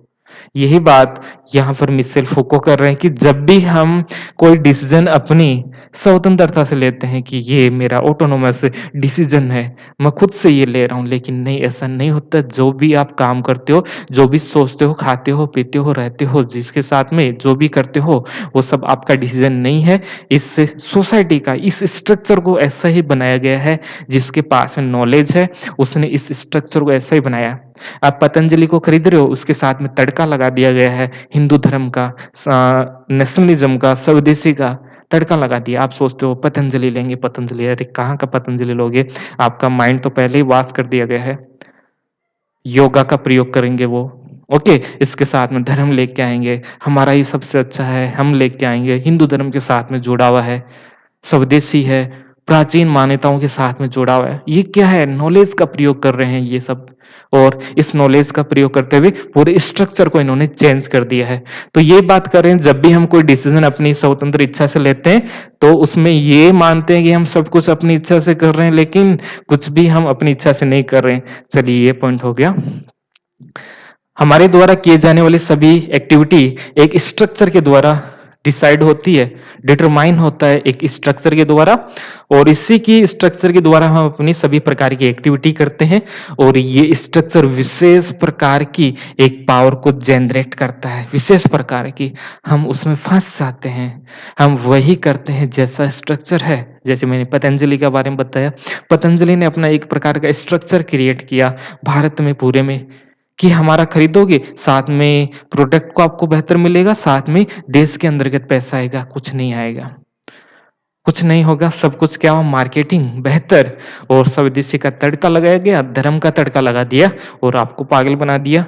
यही हो रहा है, इस स्ट्रक्चर में विशेष प्रकार की एक स्ट्रक्चर में पावर जनरेट होती है और उस पावर में आप शामिल हो जाते हो और आप वही करते हो जैसा अगला चाहता है, अगला वो ही चाहता है। जैसे आप किसी पॉलिटिकल पार्टी को सपोर्ट करते हो, वो भी एक धर्म का तड़का लगा देते हैं। आपका जीवन बेहतर बनाएँगे, इस धर्म का विस्तार करेंगे, आपके कल्चर, आपकी आइडेंटिटी इसका विस्तार होगा, सब कुछ अच्छा-अच्छा होगा। क्या कुछ होगा? कुछ नहीं होगा।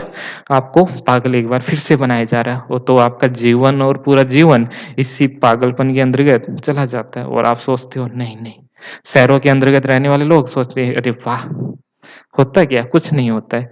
उनको भी पागल बना रखा है एक स्ट्रक्चर ने। चलिए आप समझ गए होंगे हमारी बातें। ये मेरे विचार नहीं पहली बात तो, ये विचार है मिशेल फुको के। एग्ज़ाम्पल मेरे हैं लेकिन जो एग्ज़ाम्पल दिए हैं वो मिशेल फुको के विचार को समझाने के लिए दिए हैं और कोई उद्देश्य नहीं है। कोई सीरियस नहीं हो जाए भई हमने पतंजलि की आलोचना कर दी, किसी धर्म की आलोचना कर दी, नहीं। केवल स्ट्रक्चर को हमने समझाया है। तो ये पावर कौन से नहीं है? क्वेश्चन आता है कि मिशेल फुको का पावर है किस प्रकार का? क्या वो कोई आर्मी वाला, सैन्य, मिलिट्री या बाहुबल, मसल्स पावर ये सब है कि नहीं? या कुछ इकोनॉमी पावर है? क्या इन सब के द्वारा हम नियंत्रण करते हैं? नहीं, ये सब नहीं है। वो जो पावर है वो नॉलेज से निकलता है। समाज का जो स्ट्रक्चर है उसमें नॉलेज बिखरा हुआ है और वहीं से ही क्रिएट होता है, पावर निकलता है, हम उसमें फँस जाते हैं। हम वही करते हैं जो स्ट्रक्चर चाहता है और स्ट्रक्चर किसने बनाया? इंटेलेक्चुअल जिनके पास में नॉलेज है। ओके? तो अगला एक कांसेप्ट है इनका कैपिलरी सिस्टम ऑफ पावर बहुत महत्वपूर्ण है। मिशेल फुको के साथ में जुड़ा हुआ है। मिशेल फुको एक शब्द काम में ले रहे हैं यहाँ पर कैपिलरी पावर। तो ये क्या होता है ये देख लीजिए कैपिलरी सिस्टम ऑफ पावर। हमारा जो ब्लड होता है, ओके? तो तो ब्लड कहाँ से जाएगा? ब्लड पूरे शरीर में कैसे जाता है? अपने आप नहीं जाता है, कैपिलरी के द्वारा पूरे शरीर में जो धमनियाँ जिसको हम बोलते हैं कैपिलरी यानी जो धमनियाँ होती है, उसके माध्यम से पूरे शरीर में जो हमारा जो ब्लड है, उसका सर्कुलेशन होता है, चारों ओर घूमता रहता है। जैसे जो एक बहुत सारी यहाँ पर होती हैं ये जो ओके, ठीक है। जो कैपिलरी होती है, पूरे शरीर के अंतर्गत होता है और ये सब घूमता रहता है। सर्कुलेशन लगातार होता रहता है। क्या वो एक जगह रहता है? नहीं। जो ब्लड है वो क्या एक जगह रहता है? किसी एक शरीर यहाँ पर थोड़ी रहता है, पूरे शरीर के अंतर्गत रहता है और हमारा शरीर तब तक काम करेगा जब तक ब्लड पूरे शरीर में घूमता रहेगा। यहाँ से यदि ब्लड ने आगे जाना बंद कर दिया, तो आगे का हाथ काम नहीं करेगा। तो जब तक ब्लड का सर्कुलेशन होता रहेगा, तब तक हम काम करते रहेंगे, हम जीवित रहेंगे। तो यहाँ पर यही बात की जा रही है। इसका एग्ज़ाम्पल लेते हैं कैपिलरी का, जिसको हम कैपिलरी पावर हम जिसको कह रहे हैं कैपिलरी सिस्टम ऑफ पावर। इसके अंतर्गत इसी पावर के कांसेप्ट को थोड़ा-सा एक्सप्लेन करते हैं मिशेल फुको और इसमें कह रहे हैं कि हमारे शरीर में धमनियों के द्वारा जो कैपिलरी होता है उसके द्वारा पूरे शरीर में ब्लड को सर्कुलेट किया जाता है, प्रवाह होता रहता है, घूमता रहता है और ये पूरे शरीर के अंतर्गत होता है, कहीं इसका एक जगह नहीं होता है। तो शरीर में चारों ओर राउंड घूमता रहता है और इसका कोई भी सेंटर पॉइंट नहीं है, कोई भी एक बिंदु नहीं है। और यदि हम पावर की हम बात करें तो इसी प्रकार से पावर किसी एक व्यक्ति के पास में नहीं है। यदि आपसे पूछे मिशेल फुको के अनुसार क्या पावर सेंट्रलाइज्ड है? नहीं, डिसेंट्रलाइज्ड है। और जब हम बात करते हैं डिसेंट्रलाइज्ड की यानी वो सोसाइटी के अंतर्गत सोसाइटी यानी जो स्ट्रक्चर है, संरचना है, जिनके पास में नॉलेज है, नॉलेज से एक स्ट्रक्चर बन रही है, उन्हीं के पास में पावर है।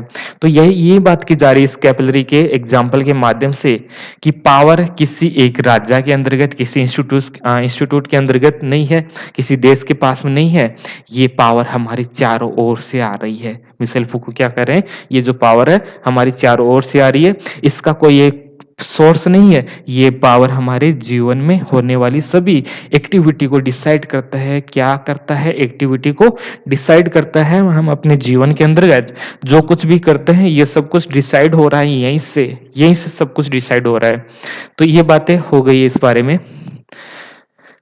और इनका अगला कंसेप्ट है डिस्कोर्स का। डिस्कोर्स इनका बहुत फेमस कंसेप्ट है मिशेल फुको का और इसके अंतर्गत क्या कर रहे हैं? डिस्कोर्स का मीनिंग क्या होता है? एक वस्तु के बारे में लोगों की बातचीत करने के तरीके या सोचने की पद्धति से और ये तरीके मिल-जुल कर लोगों की एक समान धारणा को बनाते हैं। अभी हमने बात किया डिस्कोर्स यानी लोग किसी विषय वस्तु के बारे में क्या सोचते हैं। डिस्कोर्स यानी लोग पागलपन के बारे में क्या क्या मत रखते हैं। लोग किसी धर्म के बारे में क्या ओपिनियन है लोगों का, ये बनाया जाता है, ओके। तो सभी लोगों का ओपिनियन किसी के बारे में क्या है, उसको हम डिस्कोर्स करते हैं। लोग धर्म के बारे में क्या सोचते हैं, डेमोक्रेसी के बारे में क्या सोचते हैं, मार्क्सिज्म के बारे में क्या सोचते हैं, अमेरिका के बारे में, यूरोप के बारे में, इंडिया के बारे में, बाहर वाले क्या सोचते हैं, ये क्या है, डिस्कोर्स है, यही डिस्कोर्स है। तो एक वस्तु के बारे में लोगों की बातचीत करने के तरीके या सोचने की पद्धति, किसी विषय वस्तु के बारे में लोग क्या सोचते हैं और ये जो सोच है हमारी, जो हमारा आइडिया है, हमारा जो ओपिनियन है, वो कैसे बनता है? सभी लोगों से बनता है। जैसे हम हिंदू धर्म के बारे में क्या सोचते हैं, हम इस्लाम के बारे में क्या सोचते हैं। तो जो हम सोचते हैं उसी को हम डिस्कोर्स हम कहते हैं और ये क्या होता है, ये सामान्य लोगों की एक सामान्य धारणा होती है जो कि हम किसी विषय वस्तु के बारे में सोचते हैं। समझ गए होंगे, इसी को हम डिस्कोर्स यहाँ पर कह रहे हैं। डायग्राम आप पढ़ ही लोगे, ये कुछ है नहीं इसमें। और लोग पावर का प्रयोग डिस्कोर्स के माध्यम से करते हैं। तो सबसे पहले पावर आता है, ये पावर अपने आप में कोई मीनिंग नहीं रखता है, इसे अर्थपूर्ण बनाने के लिए विमर्श को काम में लिया जाता है। ये देखिए आप डिस्कोर्स को यहाँ पर अप्लाई किया, एप्लीकेशन देखिए डिस्कोर्स का। जैसे जिनके पास में नॉलेज है, किसके पास में, एक डॉक्टर के पास में, और डॉक्टर ने कहा, मान लेते हैं पतंजलि का एक बार फिर से एग्जांपल लेते हैं, बुरा लग रहा है तो लगने दीजिए। जैसे पतंजलि का एग्जांपल हम लेते हैं, बाबा रामदेव का एग्जांपल हम लेते हैं। तो इसमें हो क्या रहा है, इसमें क्या हो रहा है, लोगों का डिस्कोर्स किस प्रकार से है। लोग इस प्रोडक्ट के बारे में, जो पतंजलि का जो प्रोडक्ट है उसके बारे में क्या सोचते हैं, और इसको बनाया जाता है, अपने आप नहीं सोचते। ये जो डिस्कोर्स है वो भी क्रिएट किया जाता है। जब तक समाज के अंदर का डिस्कोर्स नहीं आएगा तब तक पावर नहीं आ सकती। यदि हमें इस पतंजलि का जो प्रोडक्ट है उसको सेल करना है तो इसके बारे में लोगों की मान्यताएं, एक हमें एक विश्वास, एक मान्यता बनानी होगी, एक इस प्रकार का स्ट्रक्चर बनाना होगा, एक इस प्रकार का डिस्कोर्स हमें बनाना पड़ेगा कि लोग इसके बारे में अच्छी अच्छी बातें करें, इसके बारे में अच्छी-अच्छी बातें करें, इसकी प्रशंसा करें कि ये क्या बात है, ये बहुत अच्छा है, ये बहुत अच्छा है। तो इसी को तो हम डिस्कोर्स कहते हैं कि किसी विषय वस्तु के बारे में लोग क्या सोचते हैं और जो सोचते हैं इसको बनाया जाता है। किसके द्वारा? नॉलेज के द्वारा। पतंजलि वाले के पास नॉलेज है, उन्होंने तड़का लगाया है रिलीजन का, धर्म का, यहाँ पर नेशनलिज्म और देश स्वदेशी का, योग का, इन सब का मिलके लगाया है कि जो पैसा रहेगा देश के अंतर्गत रहेगा।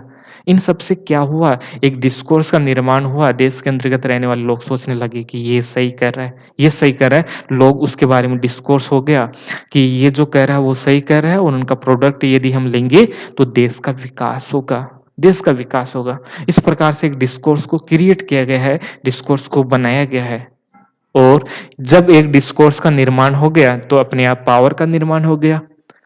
हम वही करेंगे जो डिस्कोर्स है, हम वही खरीदेंगे जो बनाया है, लोगों का एक ओपिनियन बन गया है, जो कि बनाया गया है पावर के द्वारा, हम वैसा ही सोचेंगे, समझेंगे, खाएँगे, पिएँगे, रहेंगे।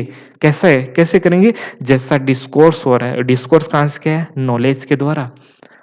ओके, तो ये सब हो गया हमारा, आप समझ गए होंगे। अगला है डिस्कोर्स एनालिसिस, आप देख लीजिए। जैसे पहले डिस्कोर्स था पागल व्यक्तियों के बारे में, लोग कि ईश्वर ने ऐसा ही बनाया है, ये पागल लोग समाज में रहने के योग्य नहीं है, ये एक ऐसा डिस्कोर्स था। लेकिन अब आधुनिक समय में जब मेडिकल साइंस ने अपना विकास किया तब ये मानने लगा कि नहीं, इसमें कुछ प्रॉब्लम हो गई है। इनके जन्म के साथ में या कुछ में बाद में कुछ ऐसा कंडीशन बन गया, किसी न किसी प्रकार का कुछ हुआ होगा शरीर के अंतर्गत, तो उसमें उससे चेंज हो गया है। ओके, तो यहाँ पर चेंज हो गया, ऐसी बातें करेंगे। तो डिस्कोर्स, इसी को हम डिस्कोर्स कहते हैं कि लोग पहले क्या सोचते थे, अब क्या सोचते हैं, ओपिनियन किस प्रकार से बनते हैं, ये पावर स्ट्रक्चर यहाँ पर किस प्रकार से काम करता है और इन सब में नॉलेज का क्या रोल होता है, सब आप समझ गए। काफ़ी आसान हमने समझा दिया है, एग्ज़ाम्पल आपको देखिए। तो ये कुछ और रह गया है पोस्ट मॉडर्निज़्म के अंतर्गत कुछ फैक्ट है। पहला है, ये कुछ स्कॉलर है, पहला स्कॉलर है रिट्ज़र जिनका बुक है मॉडर्निटी एंड पोस्ट मॉडर्निटी, इस पर काम किया, ध्यान में रखना है। पोस्ट मॉडर्निज़्म स्कॉलर, एक स्कॉलर ये है, एक ये है, एक ये है, एक ये है। सभी कौन है ये? पोस्ट मॉडर्निज़्म के साथ में जुड़े हुए स्कॉलर, ध्यान में रखना है। ये भी एक स्कॉलर है और इन्होंने जो मेथड का प्रयोग लिया उसको हम सिमोस्टिक कहते हैं। जिस मेथड का प्रयोग किया उसको हम सिमोस्टिक कहते हैं और उसके माध्यम से इस स्ट्रक्चर का, ये जो हमारे समाज की स्ट्रक्चर है उसको समझाने के लिए सिमोस्टिक, ये वुडलैंड ये काम में लेते हैं, सिमोस्टिक मेथड को यूज़ लेते हैं अनकवर स्ट्रक्चर को अनकवर करने के लिए कि स्ट्रक्चर है, कैसे बना, क्यों बना। जैसे मिशेल फुको ने पावर को प्रयोग में लिया, नॉलेज, पावर और ह्यूमन, इन सबको डिस्कोर्स, इन सबसे मिला के हमें समझाने का प्रयास किया कि कैसे हम स्ट्रक्चर से प्रभावित होते हैं। तो इसी प्रकार से इन्होंने सिमोटिक्स मेथड का प्रयोग किया है। क्या होता है इसको हमें नहीं पढ़ना है। इसके अलावा फ्रेडरिक जेम्सन हो गया और अंतिम हमारा विचारक है वो है डेरिडा। डेरिडा इसको हम अगले पार्ट में देखेंगे, छोटा सा अगले पार्ट में देख लेते हैं। अगला ये हमारा फोर्थ पार्ट है पोस्ट मॉडर्निज्म के ऊपर। इसके अंतर्गत हम जैक्स डेरिडा हम देखेंगे। ओके, इसको देख लेते हैं। डेरिडा का कंसेप्ट है और डिकंस्ट्रक्शन का कंसेप्ट इनका मेन कुछ काम है। जैक्स डेरिडा का सबसे महत्वपूर्ण जो काम है वो है ग्रामेटोलॉजी और सेकंड है writing and differences and speech and phenomena. इनको डेरिडा को मुख्य रूप से लिटरेचर के अंतर्गत पढ़ा जाता है। बहुत अच्छा काम किया लिटरेचर में। तो पोस्ट मॉडर्निज्म जब लिटरेचर के अंतर्गत पढ़ा जाता है तो वहां पर डेरिडा के ऊपर ज्यादा बातचीत की जाती है। थोड़ा सा हम भी देख लेते हैं। तो इनका जो कुछ राइटिंग है और इनका जो कंसेप्ट है वो है थ्योरी ऑफ डिकंस्ट्रक्शन। ये क्या होता है? थ्योरी ऑफ डिकंस्ट्रक्शन क्या होता है? जो भी सिद्धांत आता है, जो भी सिद्धांत आया, जैसे ग्लोबलाइजेशन, ग्लोबलाइजेशन हमारे पास में आया। ओके, और इस ग्लोबलाइजेशन का एक सिद्धांत है और इस ग्लोबलाइजेशन ने अपने अपने विचार दिए, ऐसा होता, ऐसा होता, ऐसा होता, सभी देशों को इसको फॉलो करना चाहिए, इससे सभी को फायदा होगा, ये बातें कही गई। लेकिन डिकंस्ट्रक्शन के अंतर्गत क्या कहा गया? इस ग्लोबलाइजेशन का जो थियरी है इसको हमें डिकंस्ट्रक्ट करना है, इसको हमें समझना है, इसके पीछे जो पावर है उसको हमें समझना होगा कि इस प्रकार का जो जो आइडिया है, जो थियरी है, आइडियोलॉजी, वो क्यों लाया गया, उसके पीछे उद्देश्य क्या है, उसी को जानना को कहते हैं हम डिकंस्ट्रक्शन। डिकंस्ट्रक्ट यानी विखंडन करना। इस ग्लोबलाइजेशन को हम डिकंस्ट्रक्ट करेंगे और समझने का प्रयास करेंगे कि जो विचार, जो सिद्धांत, जो नियम बनाया गया है किसी के भी द्वारा, उसको बनाने का उद्देश्य क्या है, इसके पीछे जो पावर काम कर रही है। ओके, इसके पीछे जो पावर काम कर रही है, इसके पीछे जो एक स्ट्रक्चर काम कर रही है, उसके वो क्या क्या वो क्या है, क्यों क्यों ग्लोबलाइजेशन लेके आए, तो हम समझने का प्रयास करेंगे कि अमेरिका ने अपने फायदे के लिए ग्लोबलाइजेशन लाया, अमेरिकन यूरोपियंस अपने फायदे के लिए ये सब ग्लोबलाइजेशन ये सब लेकर आए। तो हमें इस बात को ध्यान में रखना चाहिए जब भी कोई सिद्धांत आप पढ़ रहे हो, जब भी आप थ्योरी पढ़ो, यहां तक कि कोई बुक आप पढ़ते हो, आप कोई भी किताब पढ़ते हो और उसमें कुछ लिखा है, जैसे हम हॉब्स पढ़ते हैं, लोग पढ़ते हैं, रूसो, हेगल, कार्ल मार्क्स, ये हम पढ़ते हैं। तो उन्होंने क्या किया अपने टाइम पीरियड के अंतर्गत, वो क्या करेंगे, उनके समय में जो हो रहा था उसको आधार बनाते हुए वो कुछ लिखता है। जैसे हम प्लेटो को पढ़ते हैं तो प्लेटो ने क्या किया, उस समय की जो व्यवस्था थी उसको एक्सप्लेन करने के लिए और साथ में ही उस प्रकार का जो एनवायरनमेंट था उसको बेहतर हम कर सकें, उस वहां पर जो सोशल पॉलिटिकल जो सिस्टम था उसको हम बेहतर बनाए, उसके लिए वो फिलोसोफर किंग की अवधारणा देते हैं। स्टेट, एक स्टेबल स्टेट कैसे बनाए, एक स्थायी राज्य कैसे बनाए, ये सब हमारे सामने विचार रखते हैं। तो जहां पर प्लेटो जैसे स्कॉलर, एरिस्टोटल जैसे स्कॉलर अपने विचार देते हैं, उसको हम आज के कॉन्टेक्स्ट में हम नहीं देखेंगे, उसको भी हम डिकंस्ट्रक्ट करेंगे कि जो विचार दिए गए थे वो क्यों दिए गए, उस समय का social political geography and economic जो भी स्ट्रक्चर आप देख सकते हो वो कैसा है, उस स्ट्रक्चर को हमें समझना होगा। तो डिकंस्ट्रक्शन के अंतर्गत डिकंस्ट्रक्ट करते हैं जो कुछ भी लिखा गया है, हॉब्स ने जो कुछ भी अपने लेवियाथन के अंतर्गत लिखा गया है उसको हम समझेंगे। उसने हो सकता है कि अलग अलग मीनिंग निकाला हो, लेकिन हम उसका अलग अर्थ निकालेंगे। सभी व्यक्तियों के लिए अलग-अलग मीनिंग हो सकता है। लेवियाथन के अंतर्गत कोई कुछ उठाएगा, कोई कुछ उठाएगा, कोई कहेगा कि ये व्यक्तिवाद, इंडिविजुअलिज्म का समर्थन करते हैं, कोई कहता है कि ये तो कोई एक अथॉरिटेरियनिज्म की तरफ ये जा रहे हैं, लोगों के अधिकार, स्वतंत्रता ये सब समर्थ कर लिया। तो सबका मीनिंग एक जैसा नहीं होगा, सबका मीनिंग एक जैसा नहीं होगा, सब उससे अपना-अपना विचार ले लेंगे। जैसे हम रूसो को हम पढ़ते हैं, तो रूसो को पढ़ते समय क्या करते हैं, रूसो के अंतर्गत लोकतंत्र के विचार भी मिलते हैं, डायरेक्ट डेमोक्रेसी के, यहाँ पर व्यक्ति की स्वतंत्रता भी मिलती है और व्यक्ति यहाँ पर गुलाम भी हो जाता है एक तरह से। अंतिम समय में वो कहते हैं कि व्यक्ति को स्वतंत्र होने के लिए बाध्य किया जाएगा, ऐसे में व्यक्ति की स्वतंत्रता खत्म कर देते हैं। दूसरी तरफ वो कहेंगे कि व्यक्ति को हम स्वतंत्र कर रहे हैं, स्वतंत्र कर रहे हैं। तो जो उन्होंने अपना आइडिया दिया उस समय के टाइम पीरियड को हमें समझना है, उसको डिकंस्ट्रक्ट करना है कि जिस भी राइटर ने बुक लिखी है उसका उद्देश्य क्या है, उसके पीछे पावर स्ट्रक्चर को हमें समझना होता है। उसी को हम कहते हैं थ्योरी ऑफ डिकंस्ट्रक्शन, विखंडनवाद का सिद्धांत इसको हम कहते हैं। इसके अलावा इसमें एक पॉइंट फिर से देख लीजिए, इसके अंतर्गत टेक्स्ट एंड कॉन्टेक्स्ट महत्वपूर्ण होता है। टेक्स्ट नहीं, जो लिखा है किताब में वो महत्वपूर्ण नहीं होता, कॉन्टेक्स्ट में, संदर्भ, जो कॉन्टेक्स्ट होता है वो महत्वपूर्ण होता है कि उसमें लिखा क्या गया, आखिर वो किस कॉन्टेक्स्ट में लिखा है। यदि होब्स बात कर रहे हैं, होब्स लेवियाथन की बात कर रहे हैं, पावरफुल एक स्टेट की बात कर रहे हैं, एक किंग वो बना रहे हैं, उसको एब्सोल्यूट जब वो पावर दे रहे हैं, तो उसके पीछे कारण क्या है, क्यों होब्स ऐसा कर रहे हैं। आप यदि आज के संदर्भ में होब्स की तुलना पढ़ोगे तो वो तो कितना कितना बकवास फिलोसॉफी देता है, ऐसी बातें करोगे, प्लेटो के बारे में बात करोगी तो ये क्या बातें कर रहा है। लेकिन नहीं, हमें उस कॉन्टेक्स्ट को हमें ध्यान में रखना है कि जो भी कहा जा रहा है वो किस कॉन्टेक्स्ट में कहा जा रहा है, प्लेटो ने क्या कहा अपने समय के अंतर्गत, तो हमें उस टाइम पीरियड को हमें ध्यान में रखना होगा कि क्यों, कैसा, क्यों कहा जा रहा है। कॉन्टेक्स्ट महत्वपूर्ण है, संदर्भ यहाँ पर महत्वपूर्ण होता है। तो पुस्तक के अध्ययन में लेखक के दृष्टिकोण को स्वीकार करना आवश्यक नहीं है कि जो राइटर कह रहा है वही सही है।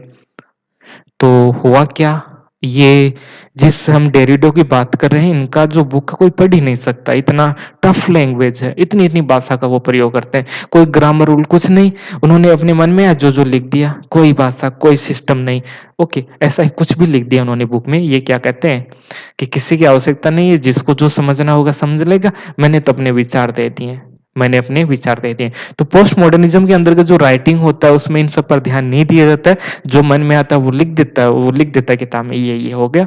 आगे जो इसको पढ़ेगा, जो पाठ्य जो भी स्टूडेंट्स इसको पढ़ेंगे वो अपने अनुसार अपने मीनिंग निकालेंगे। ओके, हमारा काम है हम अपने विचारों को किताब के अंदर लिख देंगे, आगे जो आएंगे वो अपने अनुसार इसको पढ़ लेंगे, जिनको सही लगेगा वैसा उसका स्टडी कर लेंगे। इसके अलावा कुछ है क्या इसमें, इसमें प्लेटोज फार्मेसी की बात की जाती है, ये क्या है, ये यही है हमने जो अभी पढ़ा है ना, इसी को हम प्लेटो फार्मेसी शब्द ये काम में लेते हैं। कुछ अलग है क्या, नहीं बिल्कुल नहीं है। जिस प्रकार से डिकंस्ट्रक्शन की बातें कर रहे हैं, जिस प्रकार से टेक्स्ट नहीं कॉन्टेक्स्ट महत्वपूर्ण होता है, तो इसी को हम क्या कहते हैं, ये एक स्पेशल शब्द है जैक्स डेरिडा का, जिसको प्लेटोज फार्मेसी कहते हैं, प्लेटोज फार्मेसी इसको कहते हैं। चलिए ये भी हो गया है, और कुछ है इसमें, एंथोनी गिडिंस एक विचारक और है जो कि मॉडर्निज्म और पोस्ट मॉडर्निज्म के बीच की कंडीशन लेके चलता है कि मॉडर्निज्म भी सही नहीं है और पोस्ट मॉडर्निज्म भी सही नहीं है, दोनों से कुछ कुछ विशेषताएं हम लेंगे। ओके, तो इसके अलावा ये बात करते हैं डिसेंट्रलाइजेशन की, वो बात करते हैं एक विचार का महत्व नहीं होना चाहिए। पोस्ट मॉडर्निज्म की सीधी सी बातें हैं कि ये कोई एक विचार, एक विश्वास, एक सिद्धांत, एक मत, एक सत्य, इन सबको नहीं मानता है। एक नहीं होना चाहिए, इतना ज्यादा होना चाहिए। ये कहता है कि एक अंगुली नहीं, अंगुली सभी का महत्व होता है, एक का महत्व नहीं होता है। हम कहें कि ये अंगुली ये सब ज्यादा काम नहीं, सबका अलग अलग महत्व होता है, सबका अलग अलग इंपॉर्टेंस होता है। इस विश्व के अंतर्गत जो भी है सबका अलग अलग इंपॉर्टेंस होता है, सबके लिए अलग अलग ट्रूथ का डेफिनेशन हो सकता है, सबके लिए मोरलिटी अलग हो सकता है। तो ये डिसेंट्रलाइजेशन की बात करता है, ये सब इसी के साथ में जुड़ा हुआ है, ध्यान में रखिए। यदि एंथोनी गिडिंस के साथ में आई तो डिसेंट्रलाइजेशन शब्द आएगा और यही आपको टिक करना होगा। डिसेंट्रलाइजेशन ये थोड़ा सा ठीक है शब्द। एक विचार का महत्व नहीं होता है, कोई भी यूनिवर्सल आइडियाज फिलोसॉफी कुछ नहीं होता है, सब कुछ बिखरा हुआ है, सबके लिए जैसा मन आएगा वैसा कीजिए। तो इसको अप्लाई कीजिए अपने ऊपर। पढ़ने का तरीका क्या होता है हम बताएंगे वो नहीं, सबका अलग-अलग होता है। सोने का कोई अलग टाइम पे सोता है, कोई अलग टाइम पे सोता है। किसी को 1 बार पढ़ने पर बुक समझ में आ जाती है, किसी को 2 बार पढ़ने पर समझ में आ जाती है। कोई एक ही बुक से ऐसे-ऐसे कांसेप्ट निकाल लेता है, वो उसी में कुछ क्वेश्चन निकाल लेता है, जो एग्ज़ाम में काफ़ी हेल्पफुल होते हैं और किसी को 10-12 किताब भी दे दो, उसको कुछ समझ में आना ही नहीं है। कोई हमने जो पढ़ा लिया उसी से डायरेक्ट बेहतर स्कोर कर सकता है और कई को कितना भी पढ़ा लो, कुछ भी कर लो, वो एकदम नॉनसेंस ही रहेंगे। ओके, तो आप पे डिपेंड करता है कि आप यूज़ कैसे लेते हो। हमने तो पढ़ा दिया है, पोस्टमॉडर्निज़्म कंप्लीट हो गया। अब इसका यूज़ कैसे लेते हो, ये एक्स, वाई, जेड कई सारे स्टूडेंट्स हैं, इसका प्रयोग अलग-अलग करेंगे। हमारा क्या, हमारा काम था पढ़ाना, यानी राइटर का काम क्या होता है पढ़ाना, सॉरी लिखना, और जो स्टूडेंट्स होते हैं, जो पढ़ने वाले होते हैं, उसका वो जैसा चाहे उसका प्रयोग कर सकते हैं। तो मेरा काम हो गया पोस्ट मॉडर्निज्म पढ़ाना। अब जैसा आपको ठीक लगे उसको यूज में ले लेना। ओके, हो गया ये।